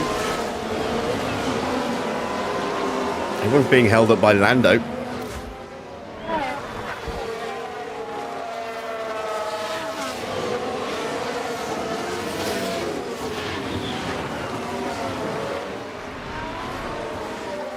Right, what's our lap times looking like? 1:36. Oh, wow, look how slow we are compared to Lindblad.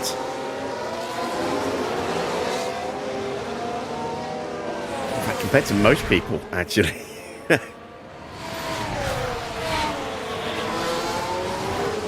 Having to drive very defensive here with Lando as well, which is not helping.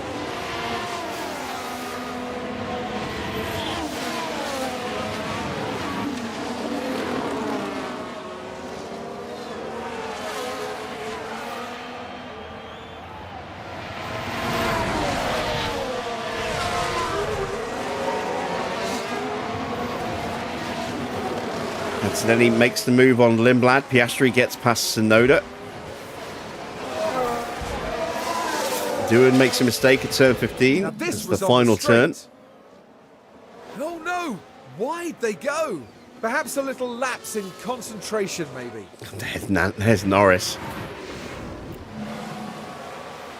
Nowhere near close enough to capitalise on that. He's going to get overtaken by Colapinto here as Bortoleto gets past. Did we get the DRS? Yes, we did.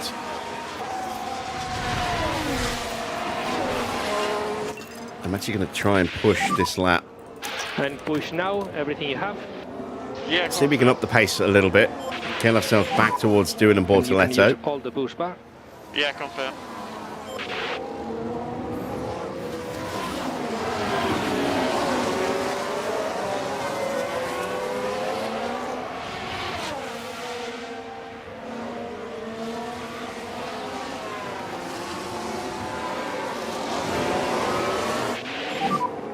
Yeah, confirm.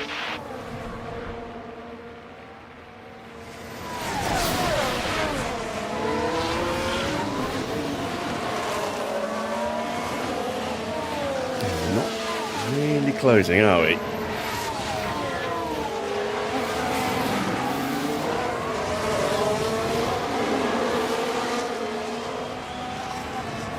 It's a little worrying.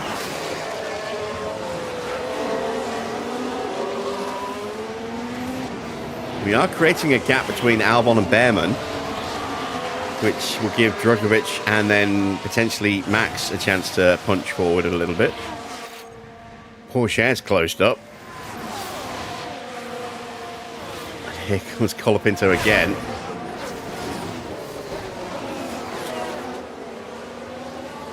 Let's keep pushing on this lap.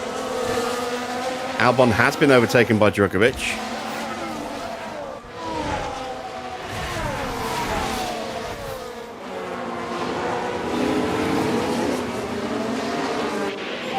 And all that spare fuel, look, that's almost gone already. That was 2 laps of fuel, and we burnt it off in 10 laps. Gap behind 1.1. Now Norris has taken a bite out of Doohan, now that we've managed to break Colapinto.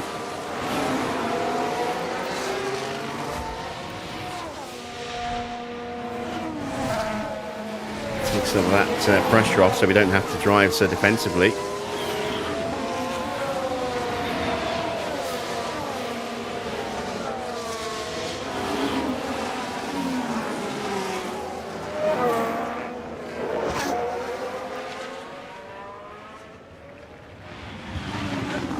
Freddie Vesti is overtaken by Liam Lawson in the battle for 7th.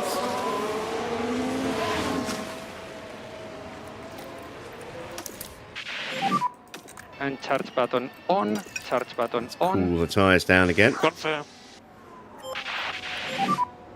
And try to cool down the tires as much as possible. Confirm. Going to give Max a push now. Let's get after these cars in front. And Bearman has got ahead of Colapinto.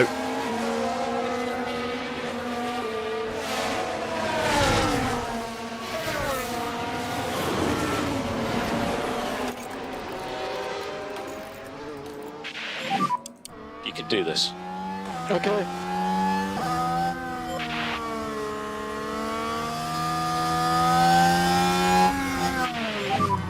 Very happy with your tyre. Norris is caught Doohan. Just about. I think we're reaching that crossover point where our tyres are definitely quicker than the softs now. Yes, leave that gap for me, Albon. Leave that gap for me. Thank you very much.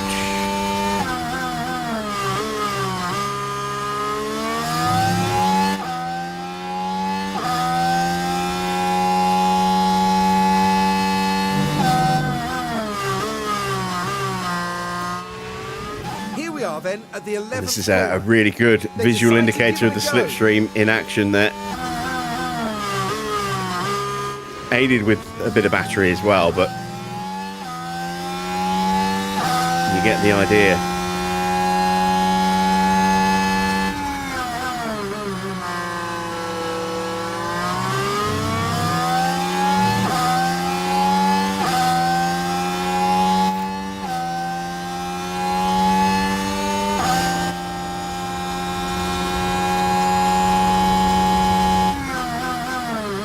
Whoa, very late on the brakes for Verstappen there.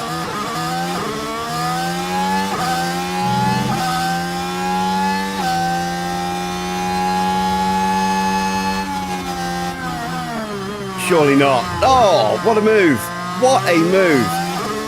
Take a bow, Max. That was magic.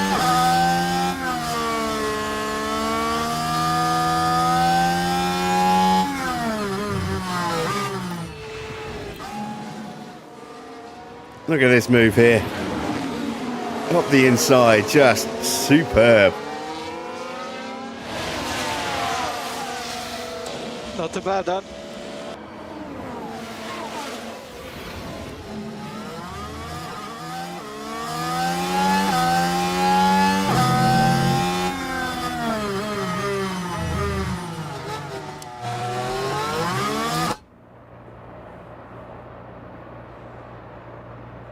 And he'll get up the inside of Colapinto into turn 11.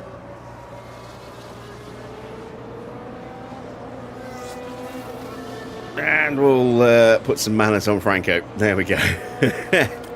All right. Excellent couple of corners there for both of our drivers. We're going to ease the fuel down a little bit now just to give the engines a little bit of a breather. Okay. And we need to increase lift and coast by 30%. Yeah, okay. And Doohan's into the pits. So, 2 stops confirmed. Doohan and Colapinto both on a 2-stop strategy here. Increase lift and coast, please. Yeah, confirm. And charge button on. Confirm.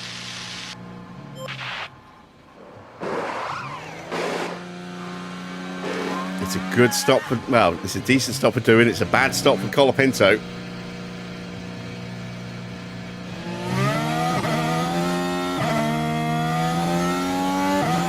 we still have a way to go on these tyres yet before we can make our stop.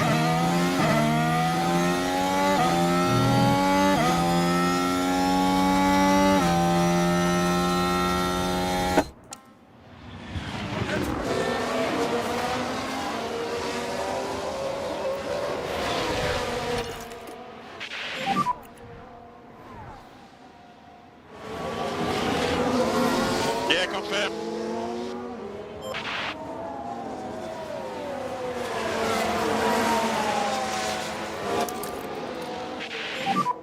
And charge button on. Charge button on. Yeah, confirm. Okay, we are definitely in range of DRS.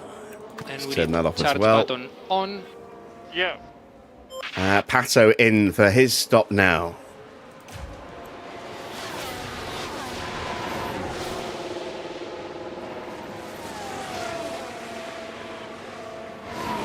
And Porsche coming in as well. Not surprised to see Porsche boxing early, given that he had that big lockup.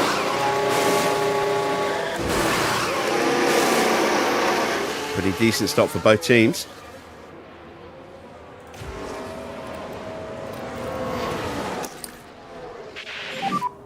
Charge button on.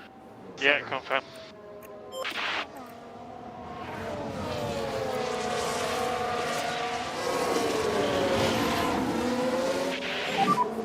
And tyre phase update. So we're when back you in can. P14, P15, although that's because They're not other too teams bad. are starting to stop. Question is, how many of these guys are going to need to stop in the next few laps? This could be a very critical next 4 or 5 laps. Could be about to get very busy in that pit lane.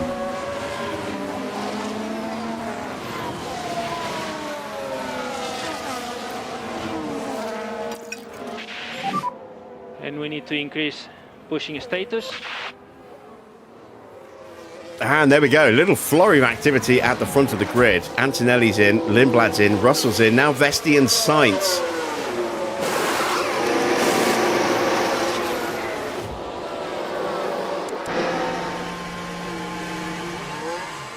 Nicely timed double stack there for McLaren. Very smooth stops. Everyone's coming in, look.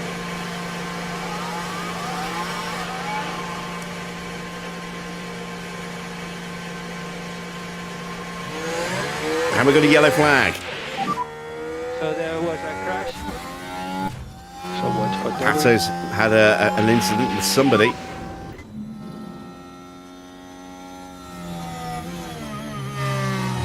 It's an Audi. Oh, yeah, that's pitched him into a spin. Is that doing? The team glued to the monitors and watching their hopes. Yeah, I think it's doing. Bearman's boxed as well. And we're now 8th and 10th.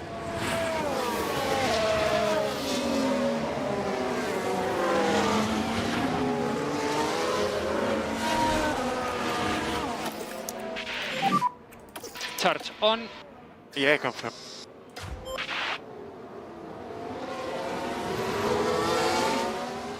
So racing incident between Doohan and O'Ward. No penalties dished out for that one.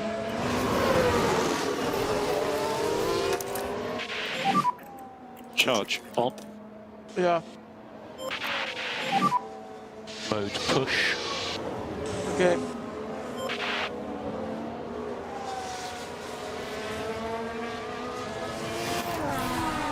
And we've got a fault developing for somebody now. And that's for Doohan. I wonder if that's a side effect of that little Well, yeah, collision right. he It had. certainly looks like they've developed a fault. As Mick is into the pits. And so is Borsaletto, so is Hadjar. So Norris is now freed up. Charge on. Okay.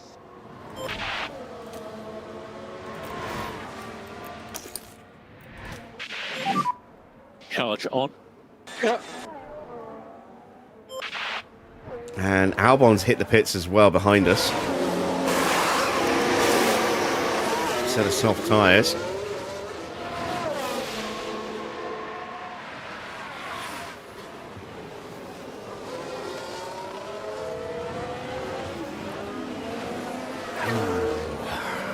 Just kind of hoping that Colapinto and Bearman would get ahead of Albon there, given that they're on mediums. Still might. Those tyres will not be fired up just yet.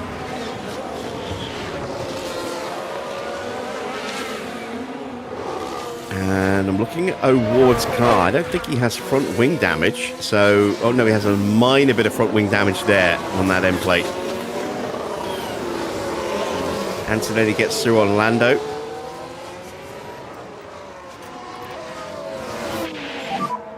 I just don't have the pace. Right, let's concentrate. Now next car behind is Verstappen. He will be 2 seconds behind us. Leaders are in. Oh, wow. There's another double stack, and this one's going to be a delay here for Lawson. In and out quickly for Oscar.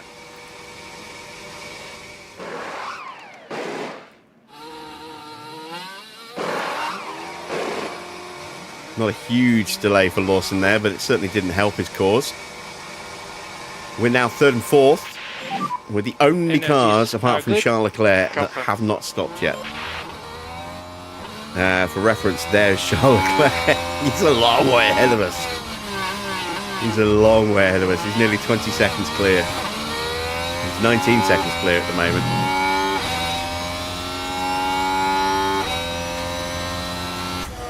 Here's Oscar closing in on Verstappen.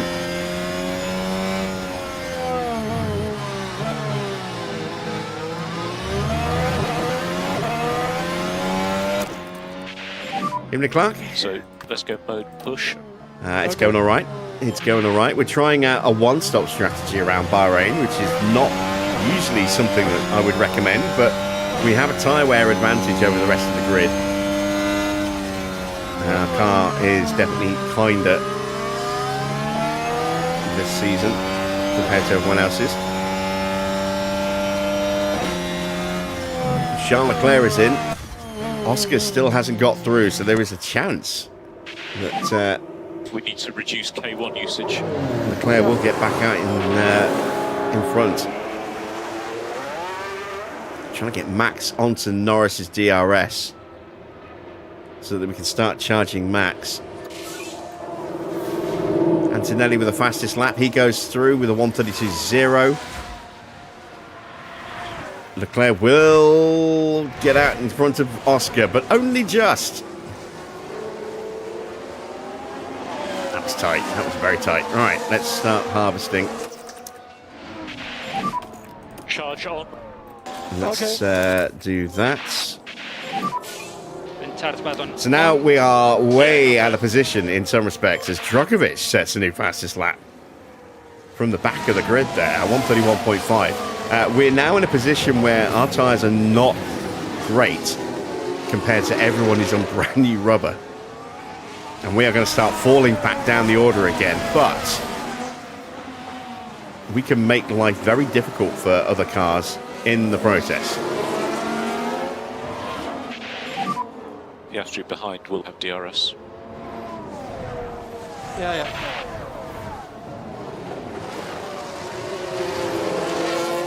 And Leclerc gets past Norris. That's superior grip.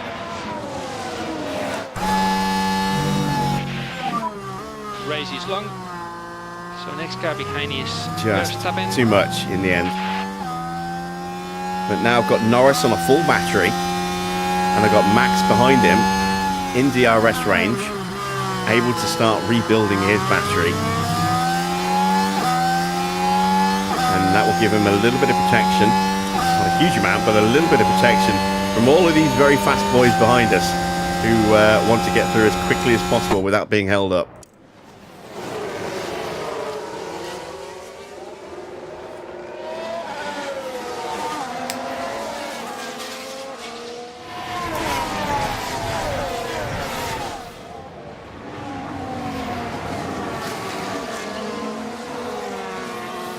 We are not making life easy for Oscar here at all.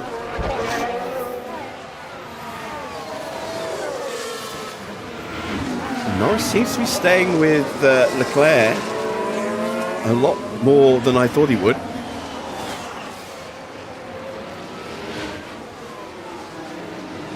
At some point, Piastri's just going to jump up the inside in a braking zone. He's going to have so much more grip that we're not going to be able to fight him off, especially considering we're harvesting as well. Now Leclerc's starting to just stretch away from Norris.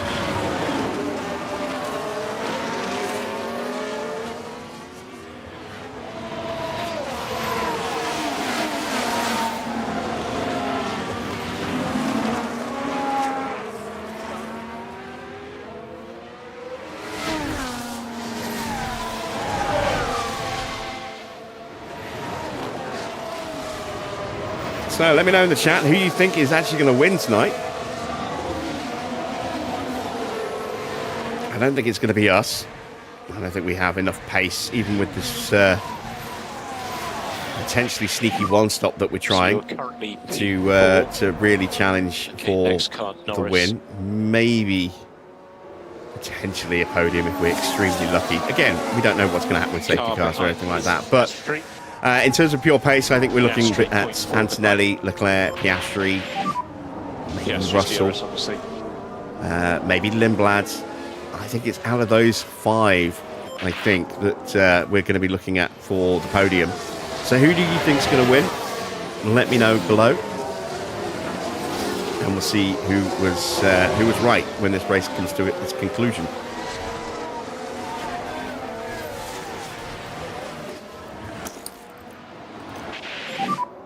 Charge on. Yeah. As Lindblad gets past George. Oh man, they are all queuing up behind us now, aren't they? And Oscar still can't get through.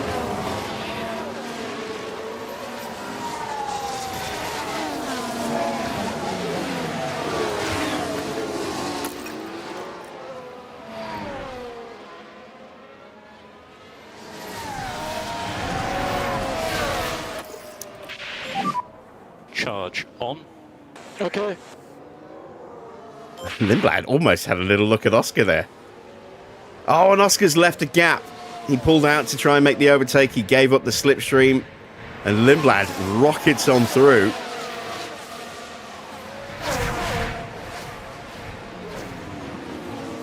And Lindblad's up to P5.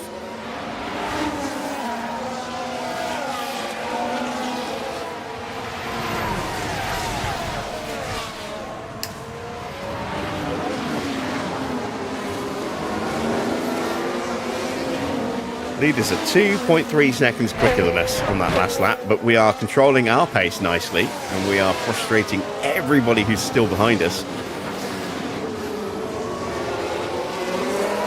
which is going to be critical for our strategy to actually work here.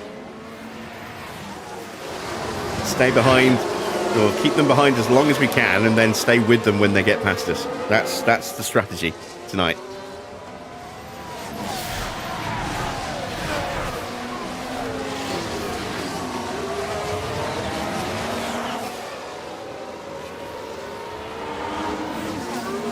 Very different from our usual fare.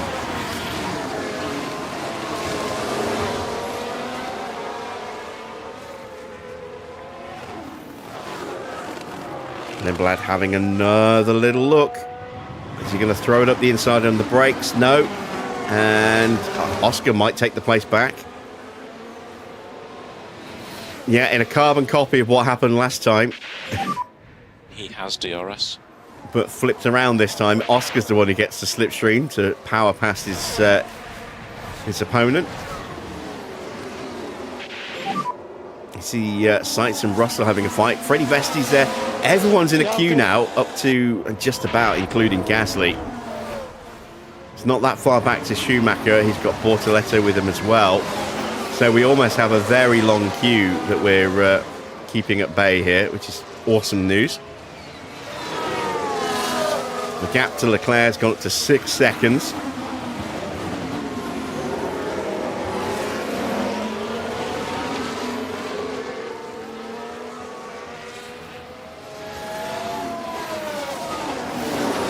So far our strategy is working well.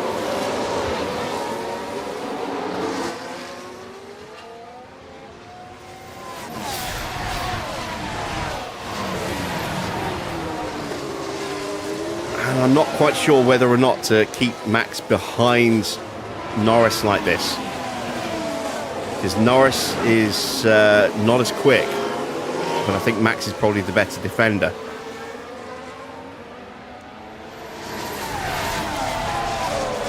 I think we need to punch Max through.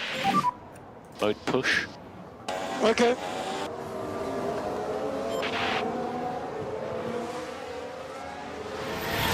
Get in, Nathan. How can I see other teams' tyre life percentage? I can't, basically. It's been greyed out Piastri has deliberately with a mod to stop us from seeing it, just to make it a little bit harder to read what's going on with tyre wear. Adds a bit more uncertainty and improves the experience, I think.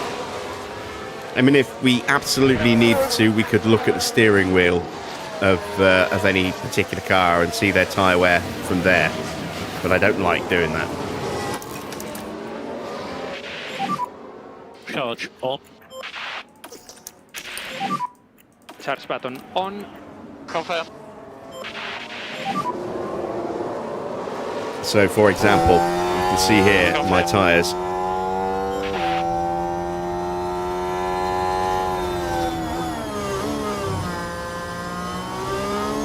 But I don't like to do that to investigate the rest of the grid, unless there's an issue that we need to check out, like a puncture. Is it because the tyres have worn out, or is it just a freak random puncture? That's about the only time I'll deliberately try and go looking.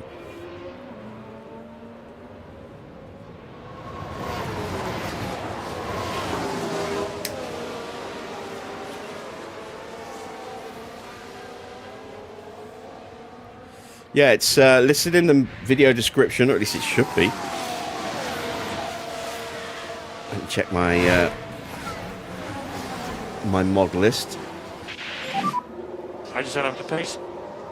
Ah, damn it. Continue like this. Oh no, he's stayed ahead. He's stayed ahead. It's because he failed to overtake. That's okay.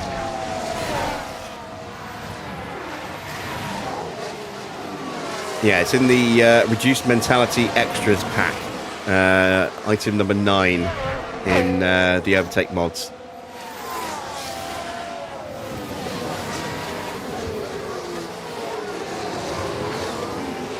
So even if we go here, I mean, we can see tyre history, so we can see how long they've been on the tyres, but we can't see what the actual tyre wear is. If we go and look at the car breakdown, you can see the tyre wears are just taken out completely for everybody. We can see the temperatures, but not the wear rate.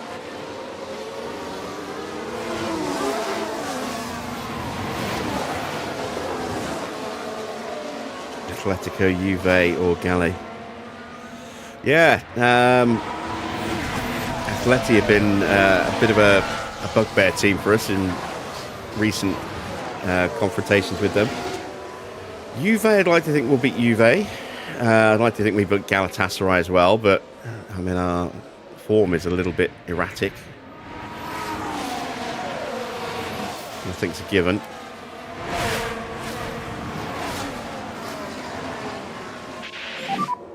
I'm just so slow. Continue. Keep going.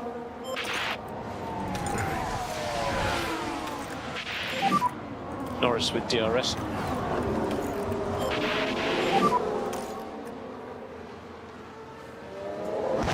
Confirm. Try to stay in front. We are closing in on our pit window, look. And we have kept everybody behind. Apart from Leclerc. It was just too quick in those early stages. But we are frustrating the crap out of everybody here. And this sets us up for a really good chance of points. Yellow flag. Someone running wide. Yeah, Colapinto. Right then, we can take a look now. Just a bit too wide at that point, but all being well and fingers crossed, no lasting damage to the car.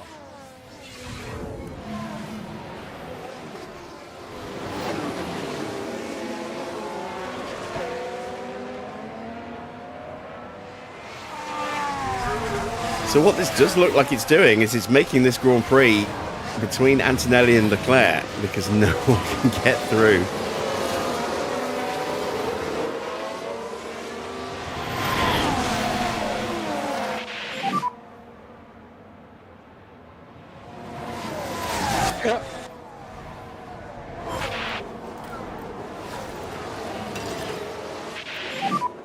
Okay, so mode push.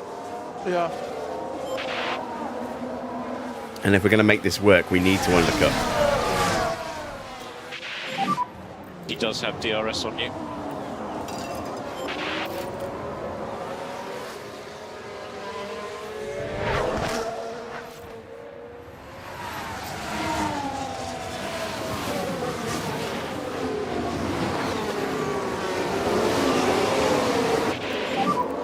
What about tyres? Tires don't feel fantastic. Well, you're going to be getting off those tyres soon. And try to cool down the tires as much as possible. Confirm.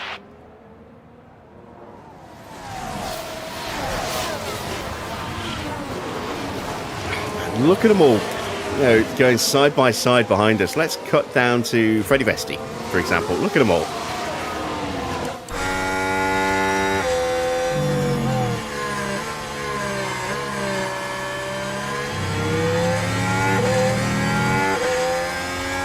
They're all fighting amongst themselves and not us. And nobody can get through because they're all in the slipstream and DRS zones.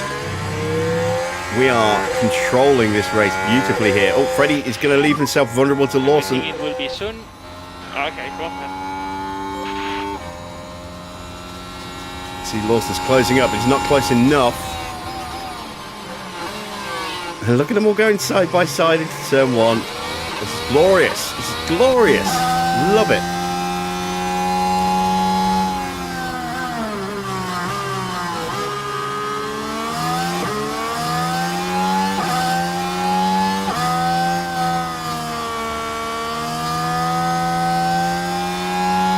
It's not going to be long before Hadjar gets onto the back of this train as well.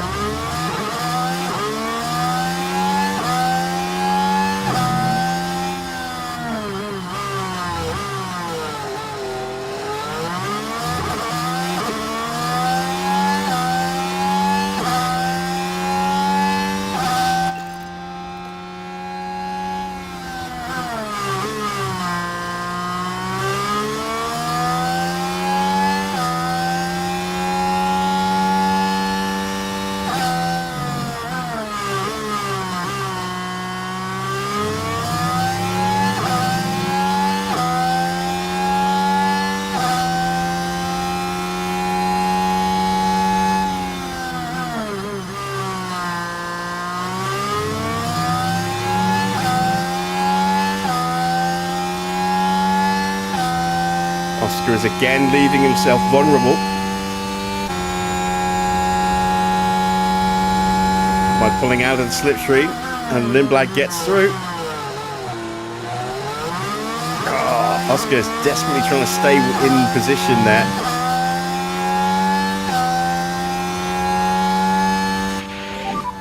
He's just holding me up now. At the moment, continue like this. Yeah, confirm. Yeah, it's not a happy Norris, but you'll get your chance to sprint in a moment. We're going to box you the lap after Max.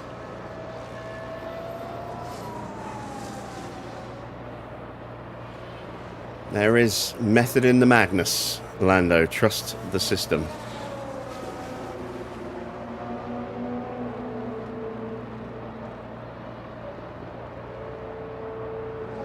We've almost lost Oscar now. Almost.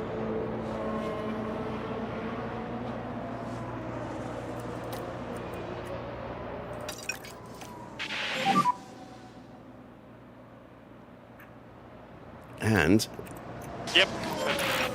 we've got Norris. Sorry, Max back to a full battery again.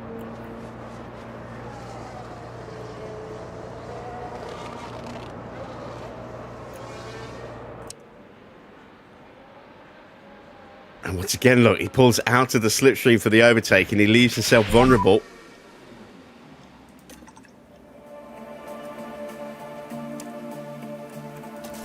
So many sets of soft tyres available because we haven't made it into Q1. Ah, dear. Boxing this lap. Okay.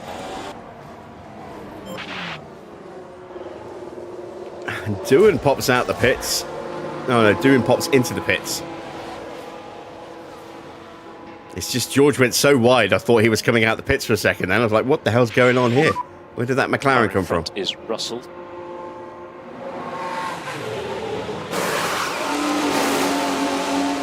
No worries, mate.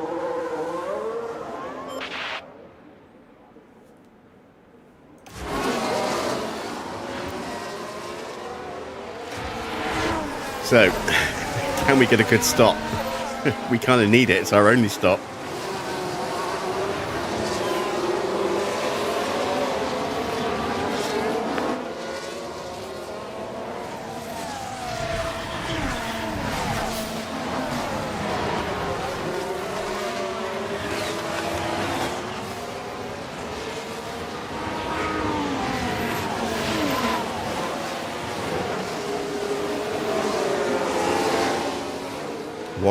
One more lap for Max, and then a lap after that for Lando.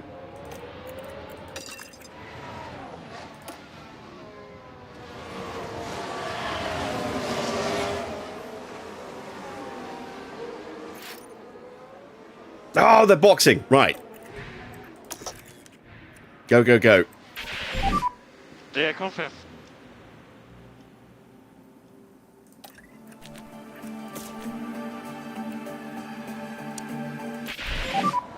Mode push now. Okay. And pit confirm. Of course, the downside for everybody who's boxing is look how many cars are going to be in front of them. That is a very early stop for Piastri. He's gone to mediums. Oh, we got a yellow flag. Who was that for? Don't be us, don't be us, don't be us. Behind still, Sonoda. It's a Let's lockup take for a closer Pato. look. Now this was at turn 1. Very heavy on the brakes. Just Did you see- unable to control the car by that point. Colapinto behind, reacting very, very aggressively there, just jumping off the track to avoid potentially hitting his teammate. And Drugovich is out at the back of the grid after his stop.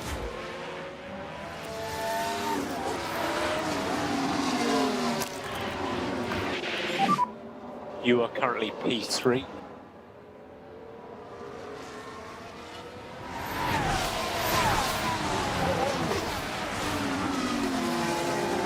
Piastri's got a lot of Norris. clear air in front of him, so Norris he's probably going to 1 second undercut us here. behind. Or at least he's got a chance of undercutting Norris. I don't know if he'll undercut Max, who is boxing this lap.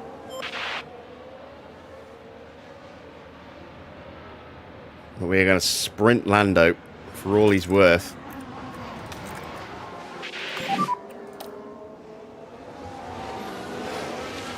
Confirm. Yeah, I'm in. And Yuki's coming in behind us.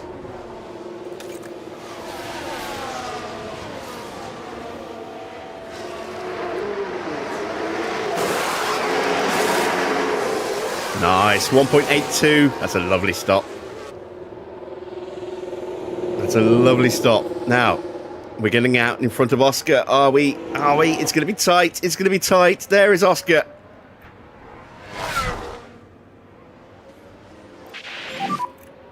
So currently you are P18.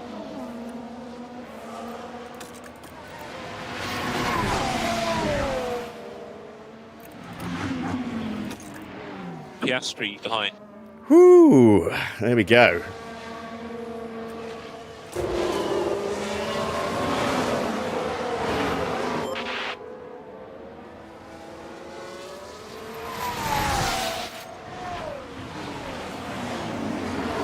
Nice. Held him back. Antonelli's in.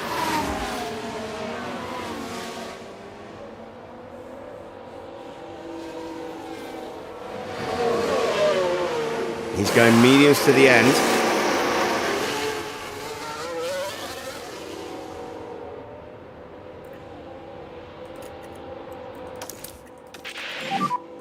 Charge on. In comes Lando.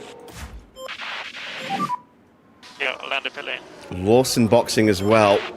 So those that are staying out are probably going to go onto a set of soft tyres, which means they're going to go another few laps yet. 2.0. So not the best stop for Lando, but an excellent stop for Max.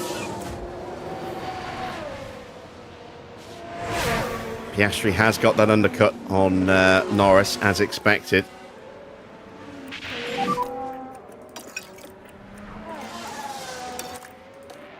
So next car in front is Piastri.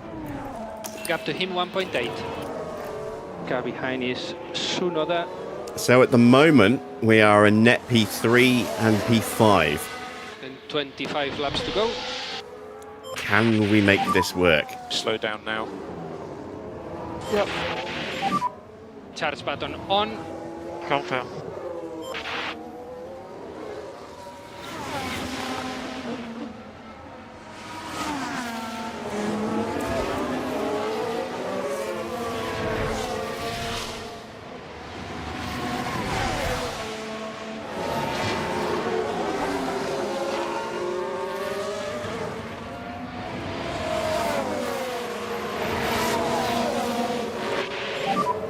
So Piastri's right behind you.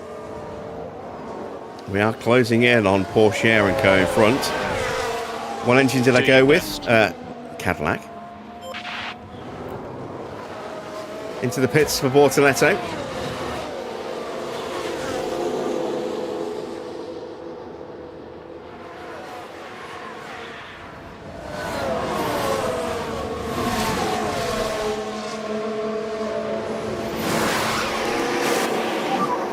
Car ahead. That's is a decent Russell. stop. Ah, Piastri got me.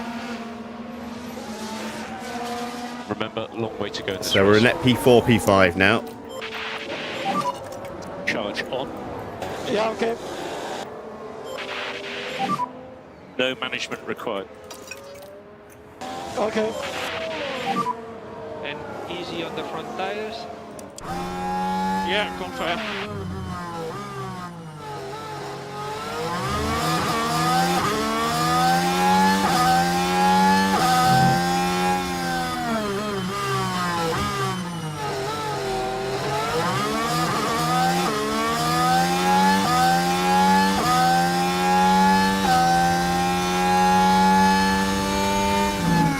Oh, big crash in front. It's breaking the cardinal rule. Crash You in the do main not straight. hit your Outside teammate. back. Crash in the main straight. And that actually could be really bad for us. Debris on track. Oh, they're both still going. Oh, thank God for that. I was hopeful. I was worried it was going to be a VSC, which would have completely destroyed our strategy. They broke the cardinal rule. You do not hit your teammate, and Colapinto is definitely guilty there.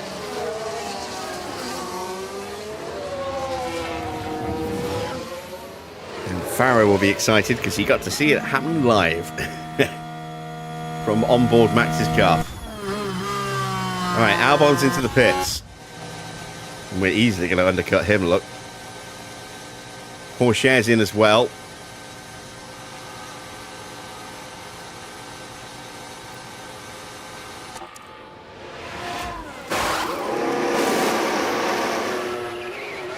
Colapinto coming in. He's got a penalty that needs to be served. And dirty looks from his pit crew that need to be administered. Pato coming in as well. Oh, and Pato's going to have to sit and wait. Norris right behind. He's 1.3 seconds behind. I'll tell you what, they just about got that got that turned around just before Pato arrived. That was really good teamwork there to get that done so quickly. But Maserati are toast today. They're nowhere. And Charles Leclerc is in for, I'm guessing, a set of soft tyres here. Maybe not. No, he's got to go mediums because he's gone soft.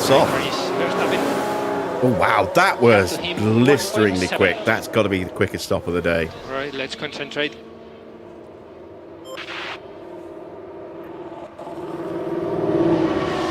Antonelli has gone through. And there goes George and Lindblad and Sainz, but they all potentially need to stop again. In fact, I'm almost certain they're going to be stopping again. Tsunoda sets a new fastest lap to close in on Lando Norris.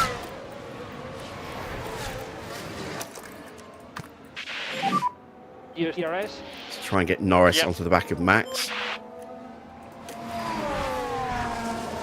Max has almost got his battery full.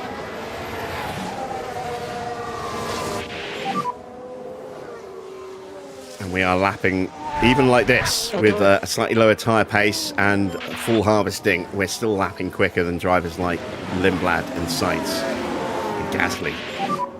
Piastri is now the next We're going to car. jump all of them again and get back in front of them again, just to really, really annoy them.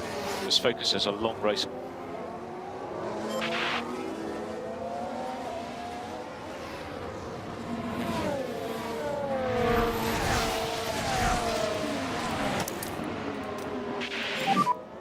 Charge button on. Confirm. Come on, Norris, just stay there. As Leclerc gets through on Carlos Sainz. And just a reminder on DRS. Confirm. It's looking like this is going to be Antonelli's Grand Prix.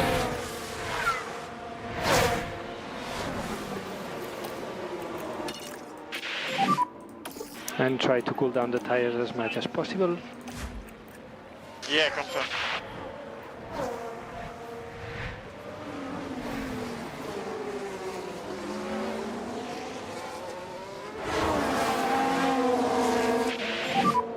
In front we have Verstappen. Gap to him 0.9. Race is long. Charge on. Okay.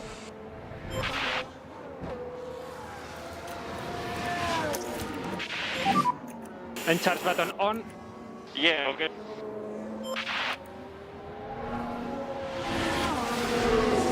That's just losing the DRS. But I wanted to make sure that we don't drop Norris before I start to pick Max's pace back up again.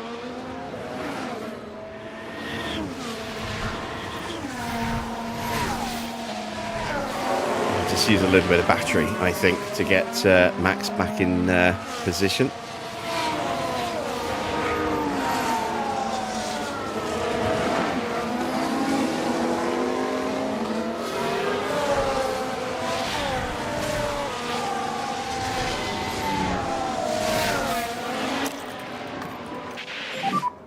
Go mode push. Okay.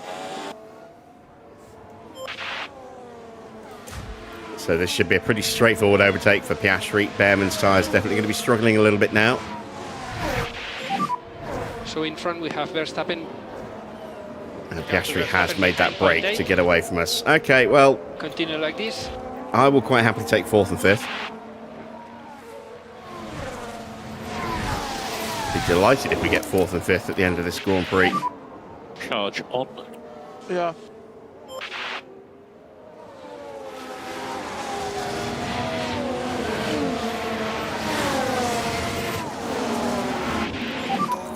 Car behind is Norris.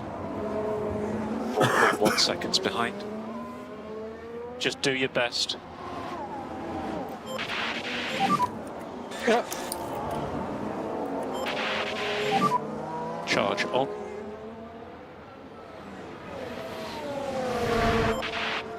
That Ford livery is lovely. It is really nice, isn't it? Yeah, Little Indian did a really good job with that livery.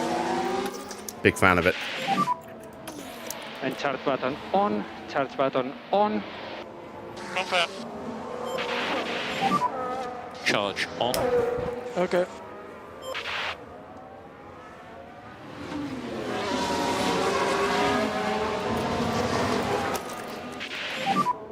Mode push.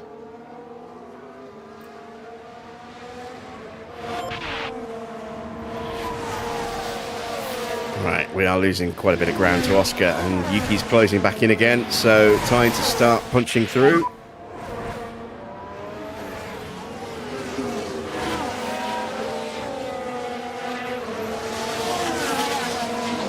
Okay, let's get on it. Still everything to play for.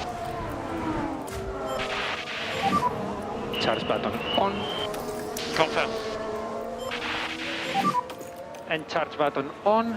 Charge button on. Confirm. We've done what we can for Lando for now, so we're going to leave him to his own devices and start pushing Max a little bit harder. Next round of pit stops, the soft tyres are coming soon.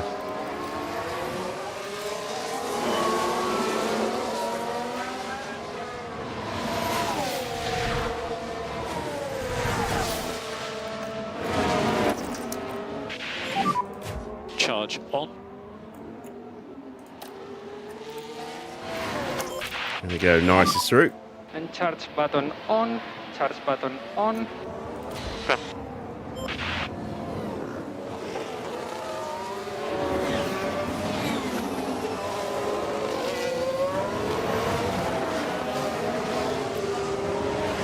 And Max goes up the inside of former teammate, well, no, not former teammate, the driver he replaced last season, Isaac Hadjar.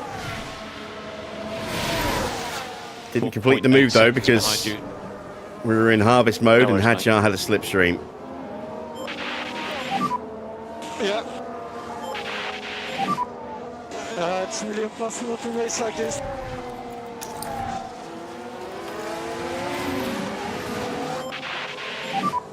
Charge on.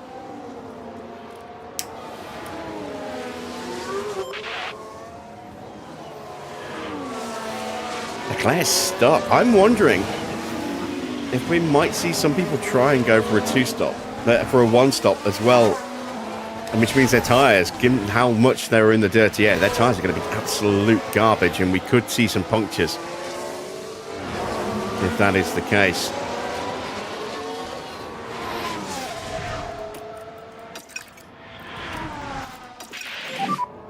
Okay, to push harder through 6 and 7 if you can. And try to increase pushing status. And charge button on, please. Tsunoda's struggling to get past Bearman, so we've got a nice little moment of reprieve again for Lando.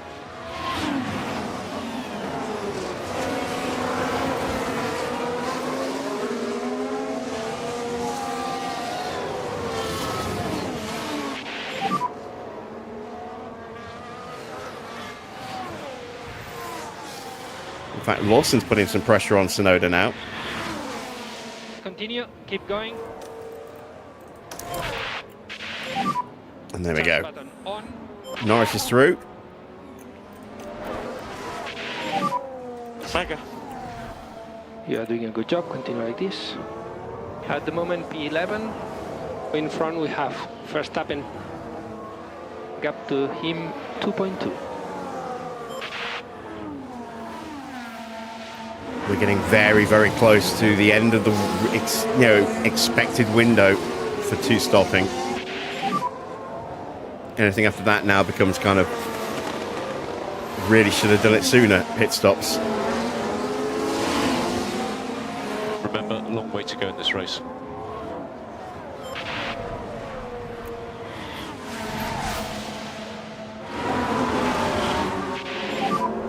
You are currently P10.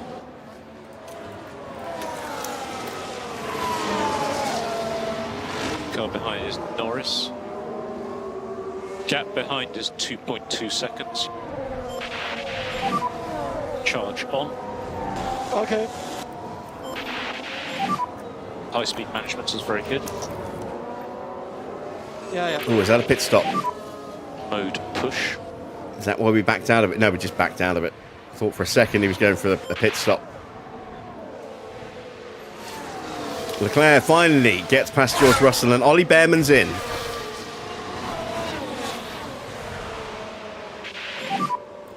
Unbelievable. A long way to go.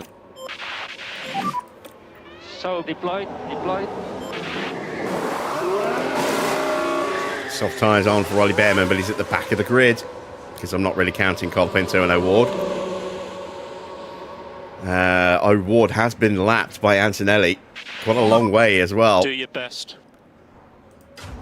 Still haven't got past Schumacher. That's frustrating. Cool your tyres. Yep. Charge on. Oh, he's trying to go around the outside. That is a move that you never see. That is such an unusual overtake. I have to see the replay of that. If they show it. There it is. Now we're watching Max Verstappen here. They show the end of the actual overtake. It's a shame. I want to see him actually dive around the outside there. That's so rare to see that.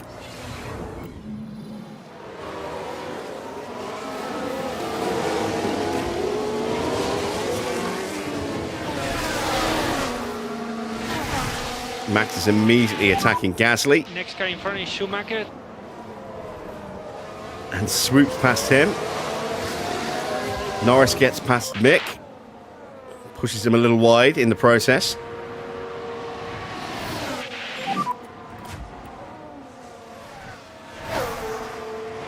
And we're back. You are doing a good job. Yeah, P10. Okay, next car in front is Gasly. With Oscar again. Gasly in front, 1.5. Okay, charge on. Oh, is he going to go for it again? He is. He gets Sainz up the inside, 3 wide again. Oh, Max. That's just awesome. He's absolutely loving it here today. We had to go through a lot of pain in the first stint just simply because of making sure that we didn't destroy our tyres. Norris is looking aggressive. Can't find a way through. We're too slow. Oh, and here's an opportunity. Here's an opportunity. Charge on. Pulling out the slipstream. Should have done that, Gasly.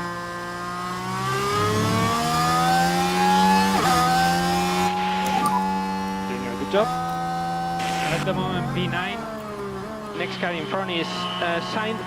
We didn't see Max get past Freddie Vesti. And again, a nice straightforward overtake. So, Max is P6.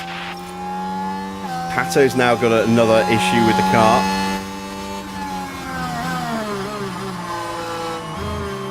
Norris in P9, but the cars in front are definitely struggling. I think we might see some punctures here today.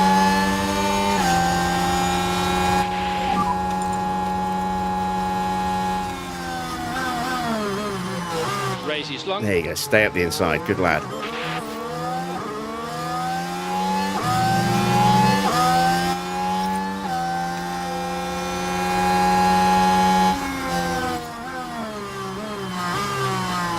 And Norris sails a beautiful dummy on Freddie Vesti, feints the inside, switches to the outside, move done, and he is through and away. Lovely stuff. Charge button on.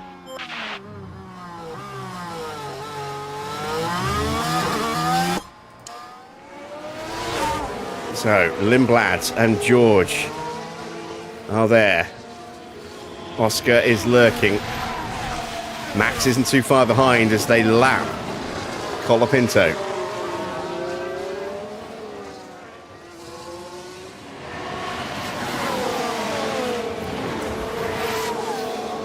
Kind of got in Oscar's way a little bit there, and that's helped Max close that gap down. What about tyres? Yeah, tires are okay for now.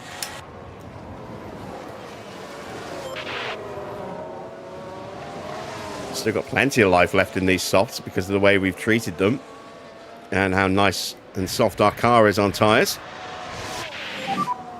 Next car, Piastri. Do I think they'll mod this with the new regs? I don't know if they can do anything about the battery. But I do know that, I forget the name of the modder who does realistic racing, but When I spoke to him about Realistic Racing version 4, he did say that X mode has been taken out of the main mod, but it's being worked on as a standalone separate mod for the next DLC, which will effectively be DRS will open on every straight, so it will try and replicate active aero. So there is a standalone mod for that, in the works. I don't know what they're going to do about battery. If anything, they might not. Oh, Max puts the moves on Oscar. Beautiful stuff. You've got Russell in front of you. This focuses a long race. This is Kimi's race, look. He's 21 seconds clear. So this is what happened. Now we're watching the action closely here. The gap opens up for them. Max is on fire. He's absolutely loving the car today. Says, thank you very much. We've seen some absolutely audacious maneuvers.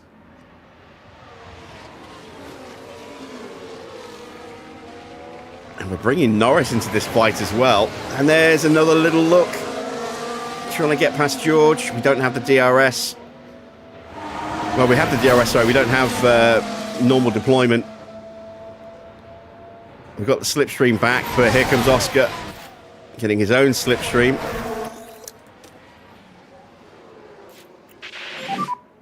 Charge button on.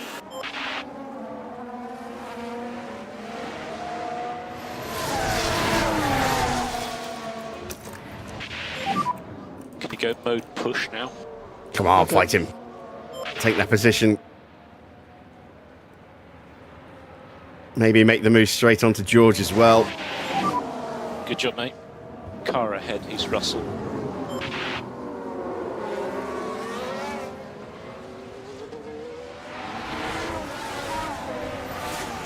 He goes to the inside and he gets it. Lovely stuff. Charge on. Good job.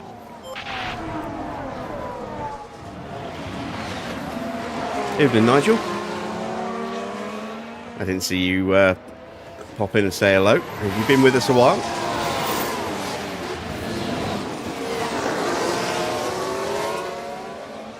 Ooh, yellow flag. Doohan. Big lockup for Doohan. Yellow flag. Yeah. Here we are, we're looking at turn 11. Oh, and they need to be watching those track limits. And you really can't do that too often with these cars. He gets going again. You're doing a good job. Norris has got ahead of Oscar. I missed that completely. There is the Let's have a look at that. there's the Now, overtake. here we are at the final Okay, corner. Oscar pulling out of the slipstream and leaving a hole for us. And we will fill that gap. And Lando says, well, thank you very much. And Lando says, mega.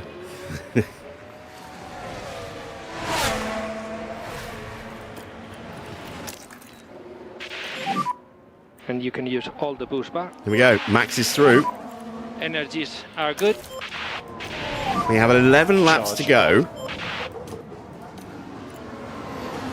And we are P3 and about to be P4. And Oscar still can't get past George. This is glorious. Gasly's in for a late stop.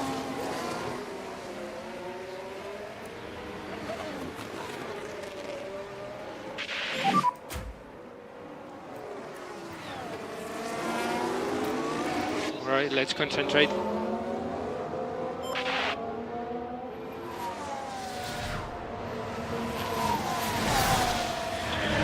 Looks like we might have a real deal of a car this year. Mega. Good job there. Okay, in front is Verstappen.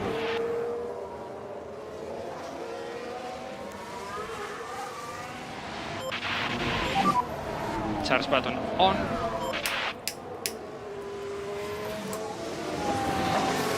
Ten laps to go.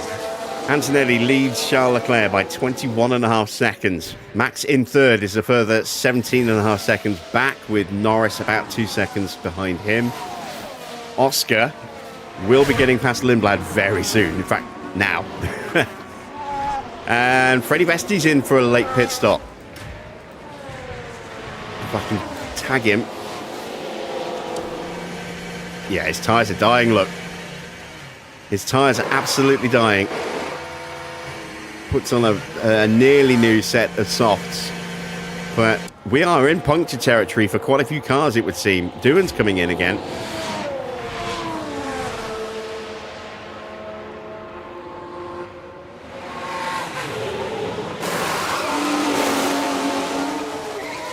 How are we looking on pit stop times?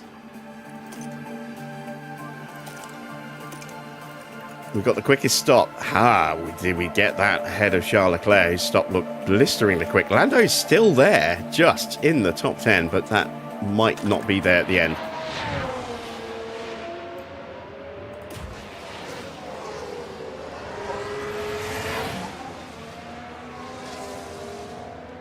So there's Max, there's Lando, and there is Oscar. He is free and clear already past Lindblad. Sonoda now is going to be the next one to push through. That's a puncture for Lindblad. I said we were going to see some punctures. And Sainz punctures as well.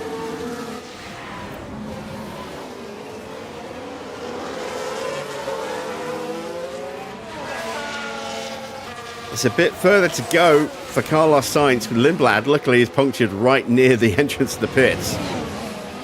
Sainz has a little bit further to go before he can get in and change those tyres.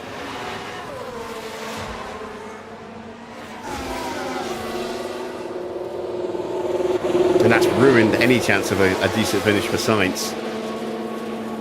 Well, he wasn't going to get a decent finish anyway, but it's going to put him right to the back. Possibly behind Doohan. It's not a great stop for Lindblad. A little slow there. In comes Carlos. Doohan's around the final turn now.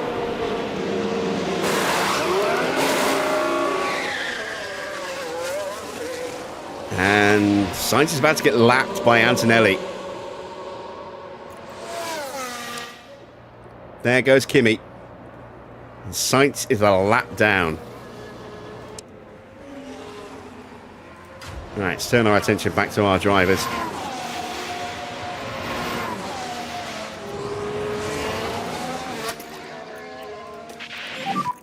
No lift off needed. You are doing a good job. Suggest that you can reduce the amount of lift and coast at turn 1. Yeah, okay.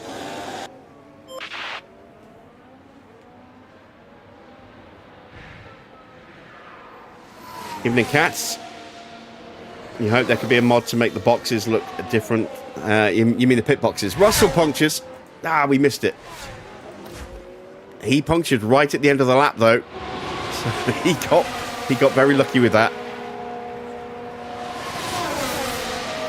Yeah, I mean, there's only so much you can do before you start putting unnecessary detail into the game that is potentially going to hurt performance. So, I mean, I don't mind. Yeah, they're not the most realistic because there's just nobody on the pit wall here. You know, there's no cables or anything hanging down from the gantries, but I can live with that. It's fine.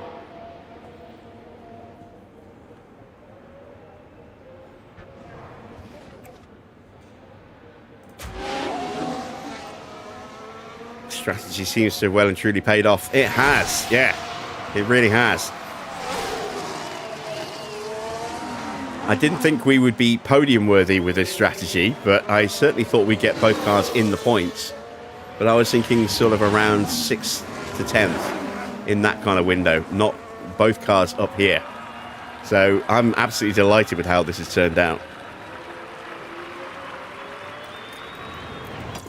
And we still have plenty of tyre to spare as well. We're not going to go crazy. We're not going to push the pace like mad it would be a good and time try to and go hunting after Charles Leclerc, because there's no point.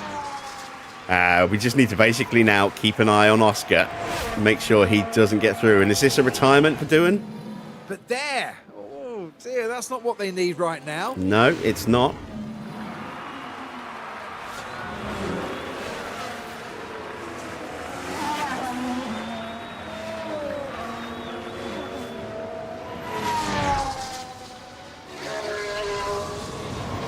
Game could have had so much potential, but it's all about money. No, I disagree. I mean, I disagree about it being all about money. He definitely had a lot more potential to give. But I doubt very much that Frontier had the option of making this a biannual game. I think they had to make this, as part of the licensing deal, they had to make this an annual franchise, which is never a good thing.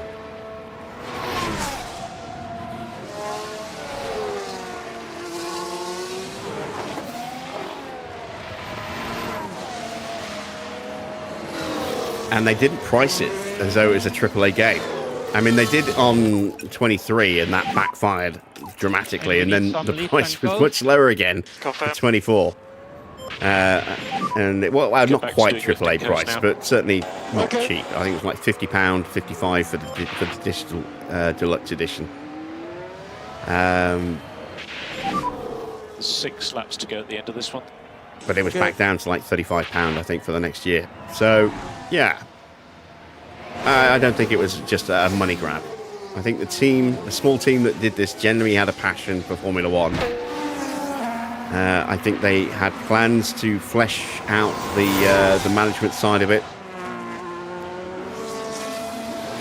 But the franchise didn't perform well enough for them to keep it going. Right, new fastest lap for Freddie Vesti, a 129.7. Down in 16th place. And we are keeping Piastri at bay. We have a brief yellow flag. Is that a lock-up for someone? It is, for Teo. Here's the replay. He's in a little bit of a rough weekend. All good at this point. And there goes the steering. And they'll need to be mindful of the effect that had on the tyres.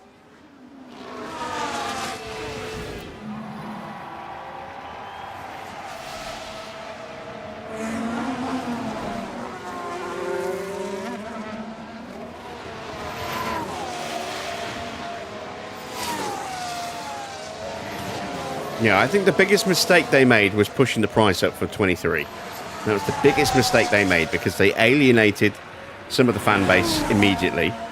Those that have played 22 found it a bit easy, but were willing to maybe give 23 a look, and then they saw the price tag, and that was it. Done.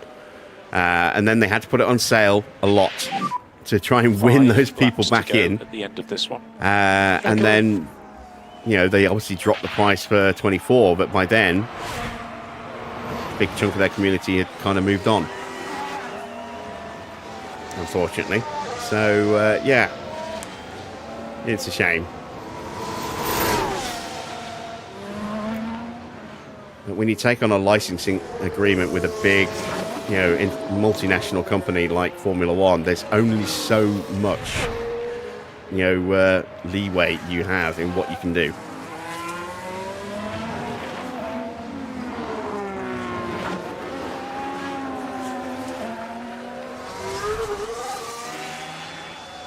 Piastri continues to drop back just a little bit. We're keeping the battery in reserve because Piastri will certainly be pushing very hard in the last couple of laps.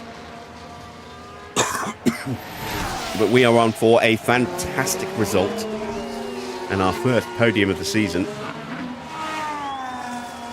And after 2 races at 2 very different types of circuits in 2 very different sets of conditions, we're now getting more of a picture of just how good our car could be.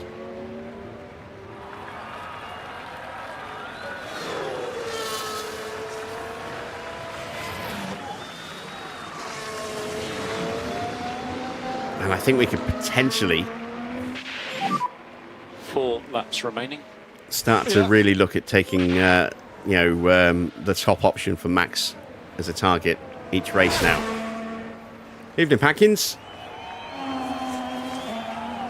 Antonelli dominated. He did, but there is a caveat to that because we ran so long, we held up so many cars that it just allowed Antonelli to create that window where they're just able to push through.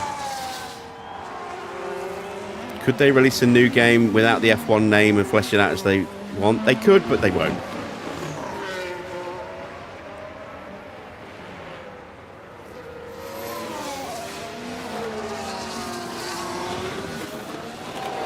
Because without the license, it doesn't have the funding.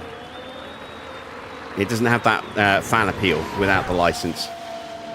It's something that a much smaller studio would do, and then it wouldn't look as good, it wouldn't play the same way. So yeah, I mean, they couldn't have the official looking cars, they couldn't have the official liveries, they couldn't have the official team names, the official driver names. It then becomes a very small independent studio project, you know, with maybe in just a team of one. Yeah, one single guy doing it. And yeah, and you wouldn't get these lovely visuals that we get here. Okay. 3 laps to go. Antonelli is slowing down a little bit. Leclerc starting to just nibble away, but he's still way too far behind. 19 seconds off the pace at the moment in second place. Max is 19 seconds further back in third. Then it's 3.5 seconds to Norris. Piastri now nearly 4 seconds behind. We are just eking out that gap every time we go around the circuit now. Another new fastest lap, this time for Lindblad, a 129.5. He's down in P16. We've had not much in the way of incidents. We've had a few lockups. We've had a couple of drivers running wide. We've had one major collision between the two Maseratis, which put them completely out of contention. This is why you never hit your teammate. And we've had a couple of punctures. But we've had no VSCs, we've had no safety cars. Is this a retirement? But it looks like they're carrying some kind of fault. No, but that car is very sick now. Very sick indeed. I'm amazed it's still going, to be honest. It should have been retired a long time ago. It's good that modders are keeping this game alive. Yeah, absolutely. This game very much being kept alive by the modding fan. 2 more laps to go. Yeah. Allows us to add in a lot more, you know, variety and depth to our roster of teams. The big problem that we have in that respect is that it's generally the same teams that keep getting the replacements written for them. So it's almost always Haas, to a lesser degree, Audi, VCarb. You know, this is the Ford mod we're using is the only one I know of that actually replaces Red Bull with an outright complete takeover. There are Red Bull Porsche mods out there where Porsche have an engine deal and branding, but it's still Red Bull with Porsche as their partner. I think this Ford mod is the only one that is a complete, you know, buyout of Red Bull. There are no buyouts for Mercedes. There are no buyouts for McLaren. There are no buyouts for Aston, with the exception of like a Jordan livery, or maybe going back to a Force India livery.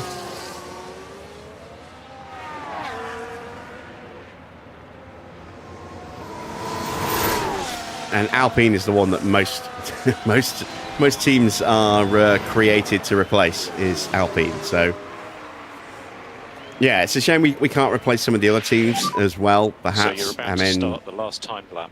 I would probably not ever replace Ferrari or McLaren, but it would be interesting to see what happened if Mercedes decided, you know, they'd had enough and wanted to move on.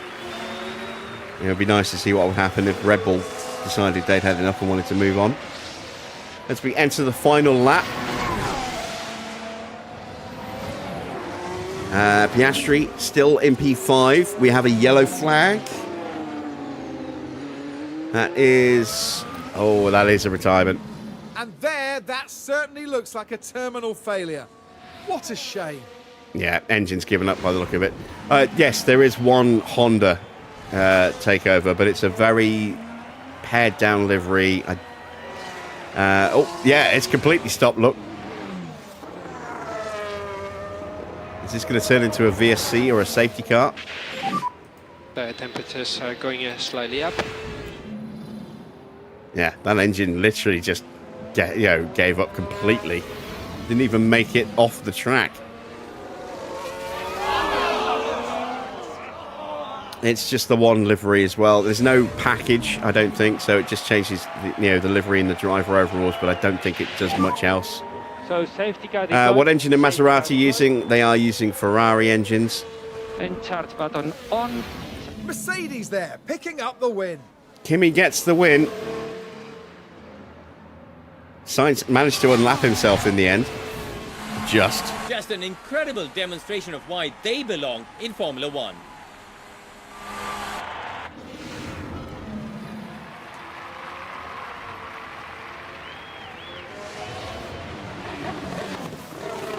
Leclerc will eventually now cross the line for P2. So first in the first race, second in the second race for for Charles Leclerc. Good start to the season for him. Max is going to bring it home in third. Debris on the track. It is going to go to a full safety car, which basically has just killed everyone's pace up to the line. The safety car won't even come out. It'll just stay there parked at the end of the garage. Yeah, what a fantastic result. Third and fourth. The strategy really paid off today. P3. I wanted to see if we could make that one-stop work. Yeah, well done. We needed Fantastic, mate. to ride our luck a little bit Mode slow, please. in a couple of places, and we certainly fell down the order a lot in those opening laps. There was a moment when I was worried that Good job. maybe we had Let's take this up to the end misjudged of the season. our pace We want potential, to make it perfect, so just keep pushing. Yeah, you did a good job. but we got some really And nice P0. undercuts P0. before we, we P3 at the got moment. a lot of car in front of a lot of cars as they stopped. Norris right behind. And then we just had to try and keep as many of them behind, and we kept almost all of them behind until we made our stops, which is what has enabled us to get that podium finish. Fantastic stuff.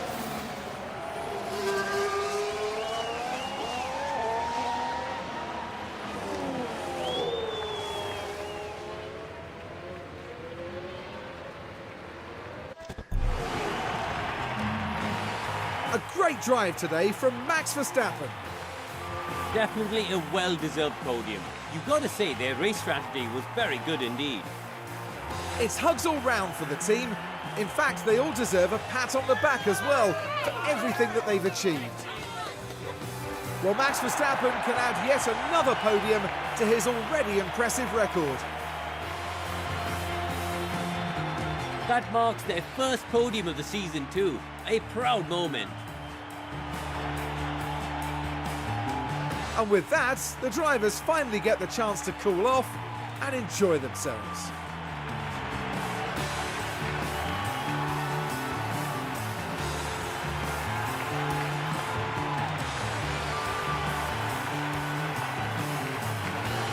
Well, Karun, how do you think they'll be feeling in the team garage at the end of that? They'll certainly be pleased to have made the podium. A job well done for sure. And that is about that for this weekend's action here in Bahrain. The teams now look ahead to the next round, where they'll duel it out in the sand dunes of Saudi Arabia. Evening, PRG. Yes, you have turned up very late, but there we go. Confirmation of the final result. Antonelli with his first win of the season. Leclerc up 4 places to take second. Max up 14 places to take third. It's been another superb drive from Verstappen again today. Lando did a good job in 4th place. We kept him behind Max for a while just to make sure that we could keep as many cars behind us as possible. And then we turned him loose in the end to let him do his own thing. Oscar down into 5th place. That's not the best start of the season for him. He's actually lagging behind his teammate a little bit. Tsunoda in 6th, 7th for Lawson with the Aston. A good race for Albon. Potentially helped a little by a couple of punctures. But 11 places gained for him.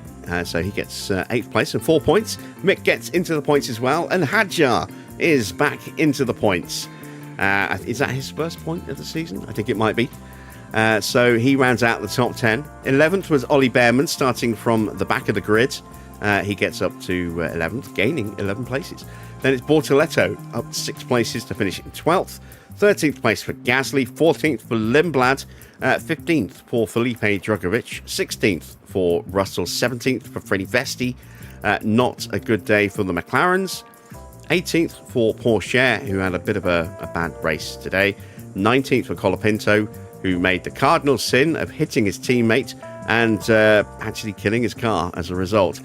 On a much of a delay, but he killed his teammate's car eventually.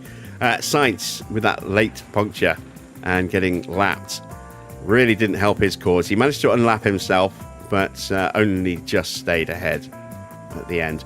And Jack Doohan, not a great race for him either. A couple of mistakes, ended up lapped and was not able to do anything there. Let's see how he progresses as the season continues.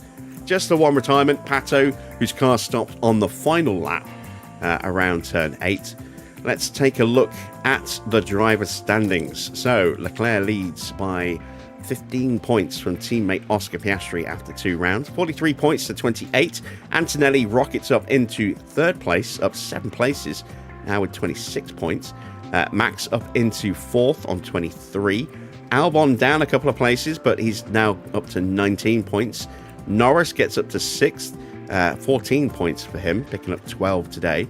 That drops Sainz down a bit further as well. He's in 7th, still 12 points. Level with Yuki Tsunoda, who also has 12. Then it's George Russell with 9 points. 9th place, 10 points. 6 points for Lindblad. Then we have Lawson also on 6 points, getting his first points of the year. Mick also getting his first points, as does Isaac. They are 12th and 13th respectively with 2 and 1. Then it's Bearman from Colapinto, Bortoletto, Gasly, Porsche, Drugovich, Pato Award, Freddie Vesti, Jack Doohan, and why is Hugo showing on the leaderboard? That's weird. That's very weird. Why is Hugo up there? He doesn't have a super license. So, at the top of the constructor standings, it's Ford with 71 points. They picked up 28 today. We almost matched them. 27 points for us. Moves us up into 2nd place, and we are 11 points clear of Mercedes. That win for Antonelli, igniting their start to the season after picking up just 1 point in the opening Grand Prix weekend. Now they're on 26 points. Williams drop a couple of places to 4th. They're on 19, 1 ahead of Aston, who move up 2 places into 5th. They have 18 points. Ferrari, no points for them. They're on 12 in 6th place. McLaren have 10 in 7th. HiTech down a couple of places to 8th, but they do pick up another couple of points. They're now on 8. TGR are off the mark thanks to that point from Isaac Hadjar. They're now on 1, ahead of Maserati and Audi. And in the pit stops, we got the quickest stop of the day. Unfortunately, Norris did get bumped, but 25 points earned through Max. Ford getting 2nd, HiTech getting 3rd, Williams 4th and 10th. Then it's Aston, McLaren, Ferrari, TGR and Audi. So a real mix of constructors in the top 10 there. Let's see what the standings look like. We are top with 58 points, 18 clear of Williams. HiTech up into 3rd place on 25, 1 ahead of Ford, who climbed 2 places. They're on 24. Aston in 5th place have 22. McLaren have 8, as do Maserati and TGR. Then it is 6 points for Ferrari with their first points of the year, jumping them over Audi and Mercedes, yet to get a point. There you see our stops. Quickest stop of the day for Max, 2.0. Not the best stop for Lando, but we will forgive that. And we achieved both of our targets. Maximum target for Lando, just 456,000. We could have gone maximum target for Max as 6th to match that, but we played it a little safer. We get just under 800,000 to add to the bank. Now we have a fair bit of admin to do, so let's head back to HQ and see what is what.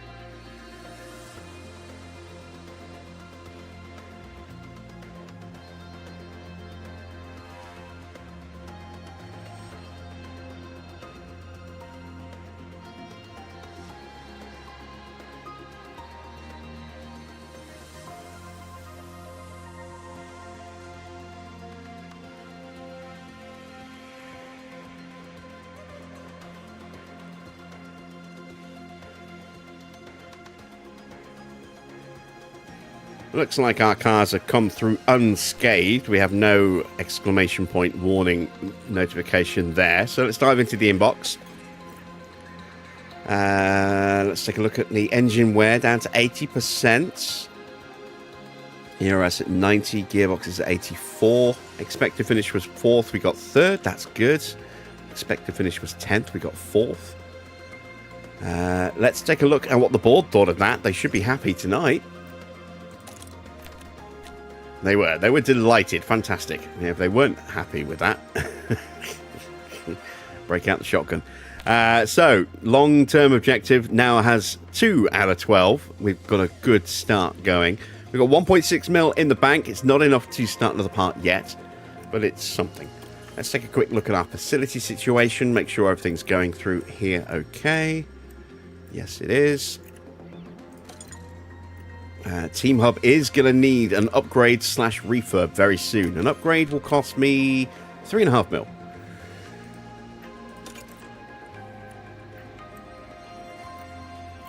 Everything here is looking pretty good. I mean, we do have a slight reduction there on the wind tunnel, simply because they are being used by the sponsors. Save for the factory, but that's not too bad. It's not like we're building a lot of parts at the moment.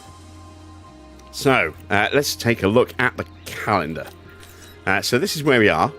We've got 2 and a bit weeks to go until we get a big chunk of cash. We'll also get a little bit of cash here from the board. Not a massive amount, but it's a profit rather than losing money, which is nice. We will also get a tiny bit of extra cash here as well from our tour centre. But we will no doubt have to refurb something before we get there. We've got an ATR period that we're in the middle of. That expires after Australia. But we have our rules regulations coming up. We'll get the vote here before we go to Jeddah. So we'll see the vote tonight, and then we'll see the results of the vote tomorrow when we come back from Jeddah, our first sprint Grand Prix of the year. So let's advance time. We've got our spare side pod now. So we have 1 spare side pod. Our tour centre's back to spitting out big bucks again. Very nice. I say big bucks. 96 grand. We'll take it. And there is our spare chassis. So we have 1 spare chassis now as well. Good stuff. We have tension. Mark and Max, God, those two are always, going grrr with each other. They did that last year as well. Let's see if we can intervene and stop the rot before it sets in.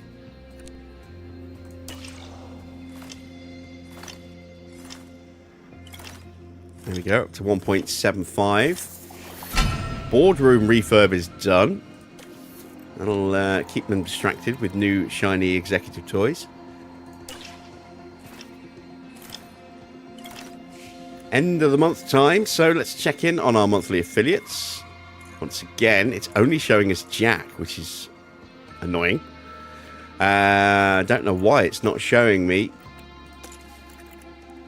any of the others. I mean, we don't really care too much about the others, apart from Ugo. It's the only one we really want to see. Let's let's have a look at his stats. So, bearing in mind he's got +2 boosts for his mentality, which is enthusiastic. He's starting to come along quite nicely. Accuracy is his weakest area, as his reactions and defending. But we are working on those. We've got him on short run pace to boost his accuracy and his cornering and his adaptability. And if we get any boost to his braking as well, that's a bonus. Let's check with our main drivers. No change. So I don't expect to see any improvements to Max, although bizarrely we did actually get him back up to from a 98 to a 99 last month. No change yet for Lando, but is Lando doing stuff with the sponsors this month? It might be Max who's doing something with the sponsors, not Lando. Let's go to sponsor review. But before we do that, we have to do our pit crew training. Let's also take a look at the monthly car report. It always makes us look really bad. So, Ford have got a wind tunnel upgrade. Ooh, okay. Ford have spent some big bucks. TGR having a difficult season, but it's only 2 races in, so there's plenty of time to turn things around. Let's get our pit crew training in. So, fatigue should be at 0. It is. Excellent stuff. We're going to start with a day of stat training. And then we're going to go with car building and speed training.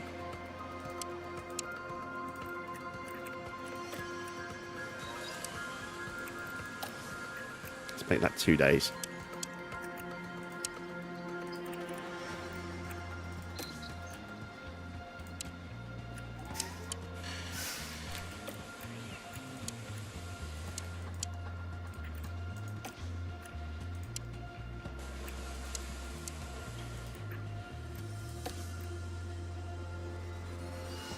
Ooh, no, wait, what am I doing? We want to go gym training because we've got that limited window where we can maximize our speed training here.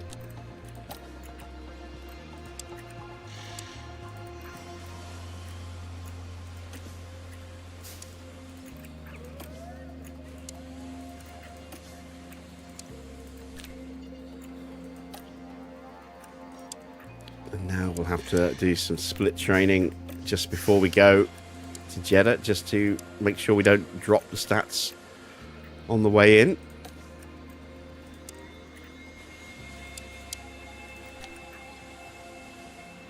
And that is perfect. There we go. And then when we come out, we will have a day of skill training. And then we'll go into our split training to build the car up.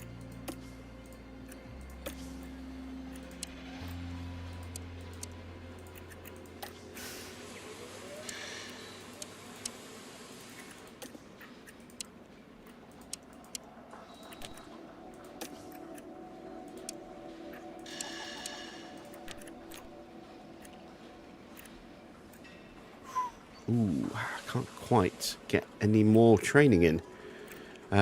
So, let's just increase the value of this training slightly.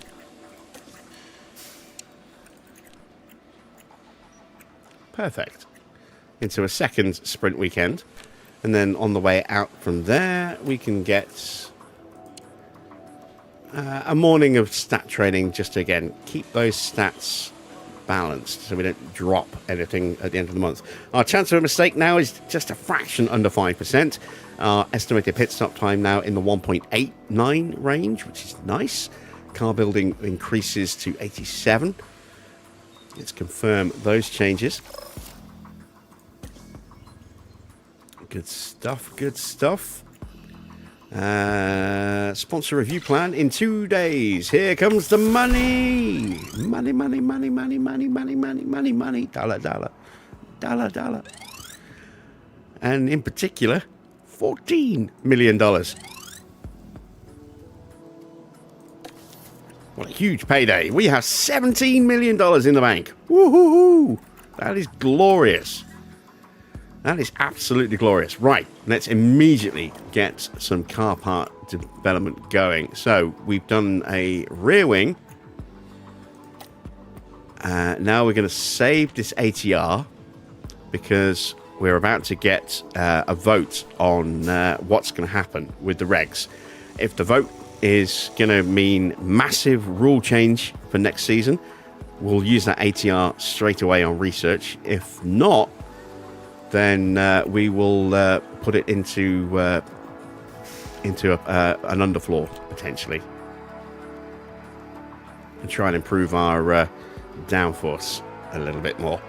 So let's see what we can do here. Tyre wear I'm not too worried about. I definitely want to tweak the dirty air tolerance a little bit more.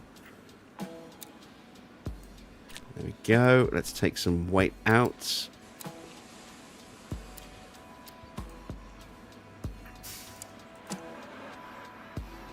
A nice little boost to our low speed performance. We've definitely taken a hit going into the next round. I'm sure there'll be upgrades for other teams going into Jeddah. We will not have any upgrades for another couple of Grand Prix yet, unfortunately. So let's go ahead and confirm that. We are going to go intense to really try and maximize the XP gain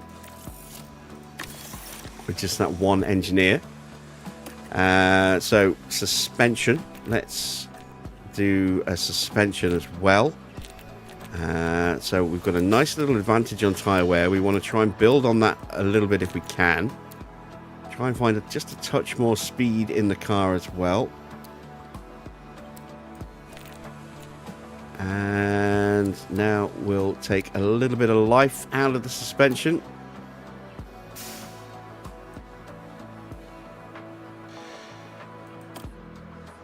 And again, we're going to go intense. There we go. The only other part that we haven't got either built or now starting to design is the underfloor. And we are going to wait a few days on that because we've got a vote coming up in just a few days. So let's do our sponsor plan. We're going to get 9.24 million from engagements. We're going to get another 800k from the head of aero fuel adverts. So let's get Ugo doing something. Let's get Jack and Joe doing some bits. I really don't want to have to put Max in there, but I might have to. I think we're going to have to. So let's get Max doing that.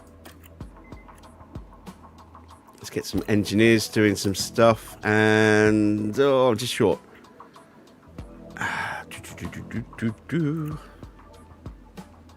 We'll have to use a CFD sim. This is the downside to having a lot of stuff to do every month, is that unfortunately we have to use a lot of big things to cover what we need. But there we go. That will get us a little bit of extra wiggle room there.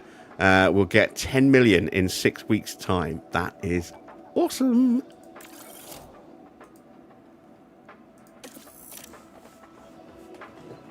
All right, let's find out what our vote is going to be.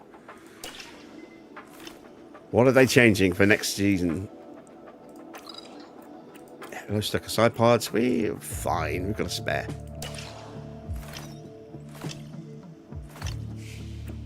Here we go. Major technical regs. It's going to be a rules reset, it would seem.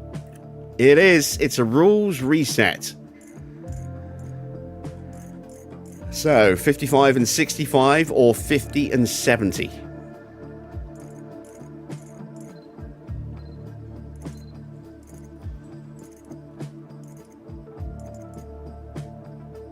It's a front wing overhaul, so it'll be 50% everywhere apart from the front wing, which will go be a 70. Otherwise, major changes. So 55 everywhere else and 65 on the front wing. We're going to go for the complete front wing overhaul. And now we know what is coming. We know that we need to spend those hours in research.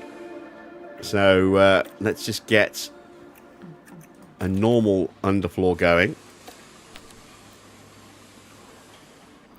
We want to try and boost our downforce levels a little bit.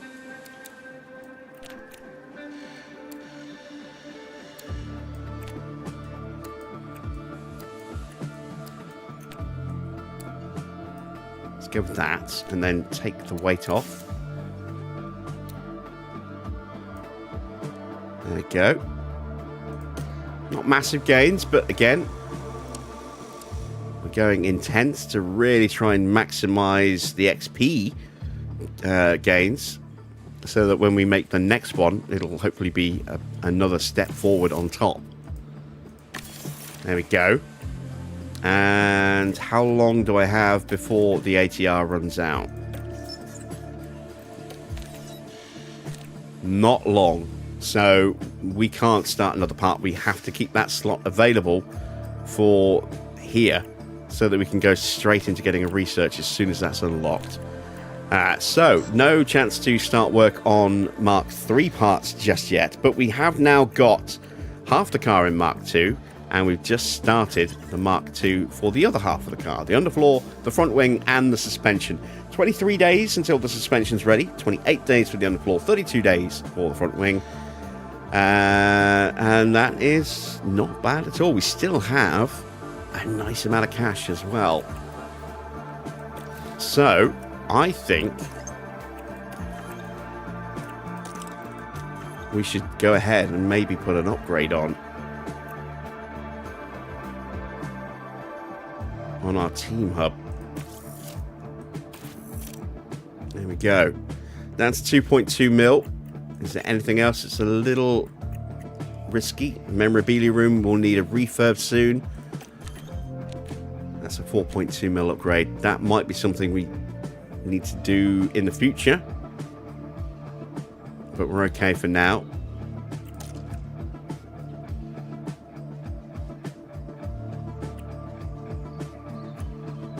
Yeah, there we go.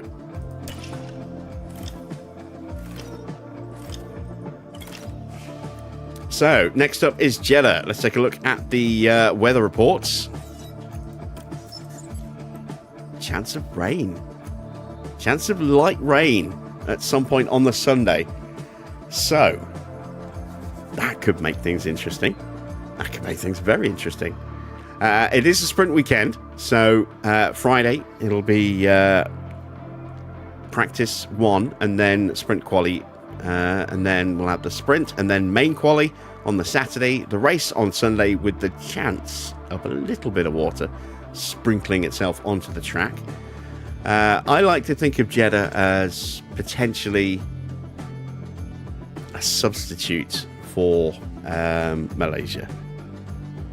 So we might treat it weather-wise as such every year now, with a chance of potentially some torrential downpours if we keep Jeddah on the circuit. I don't know if I think that's the best replacement for, well, you know, facsimile for Sepang, but we'll go with it for now. So there we go. That is it for tonight. An excellent result. The one stopped working superbly, absolutely fantastically. We find ourselves in second place in the Constructors' Championship after a 3-4 finish. Max now 4th, Lando 6th in the Drivers' Championship, but still very early days. Still 18 rounds to go, but it's been a pretty good start to the year, and we've got more development coming. So hopefully our car can only get better. I hope you've enjoyed tonight's race. If you have, a thumbs up is always appreciated. If you're not yet subscribed, why not consider hitting that subscribe button as well? Be sure to hit the bell for notifications on new videos and live streams. I will be back at the usual time of 8 PM tomorrow for round 3 as we head to Jeddah for the Saudi Arabia Grand Prix. Until then, that's it from me. Thanks for watching. I am Jim Bob, and I'll be back with more F1 Manager very soon.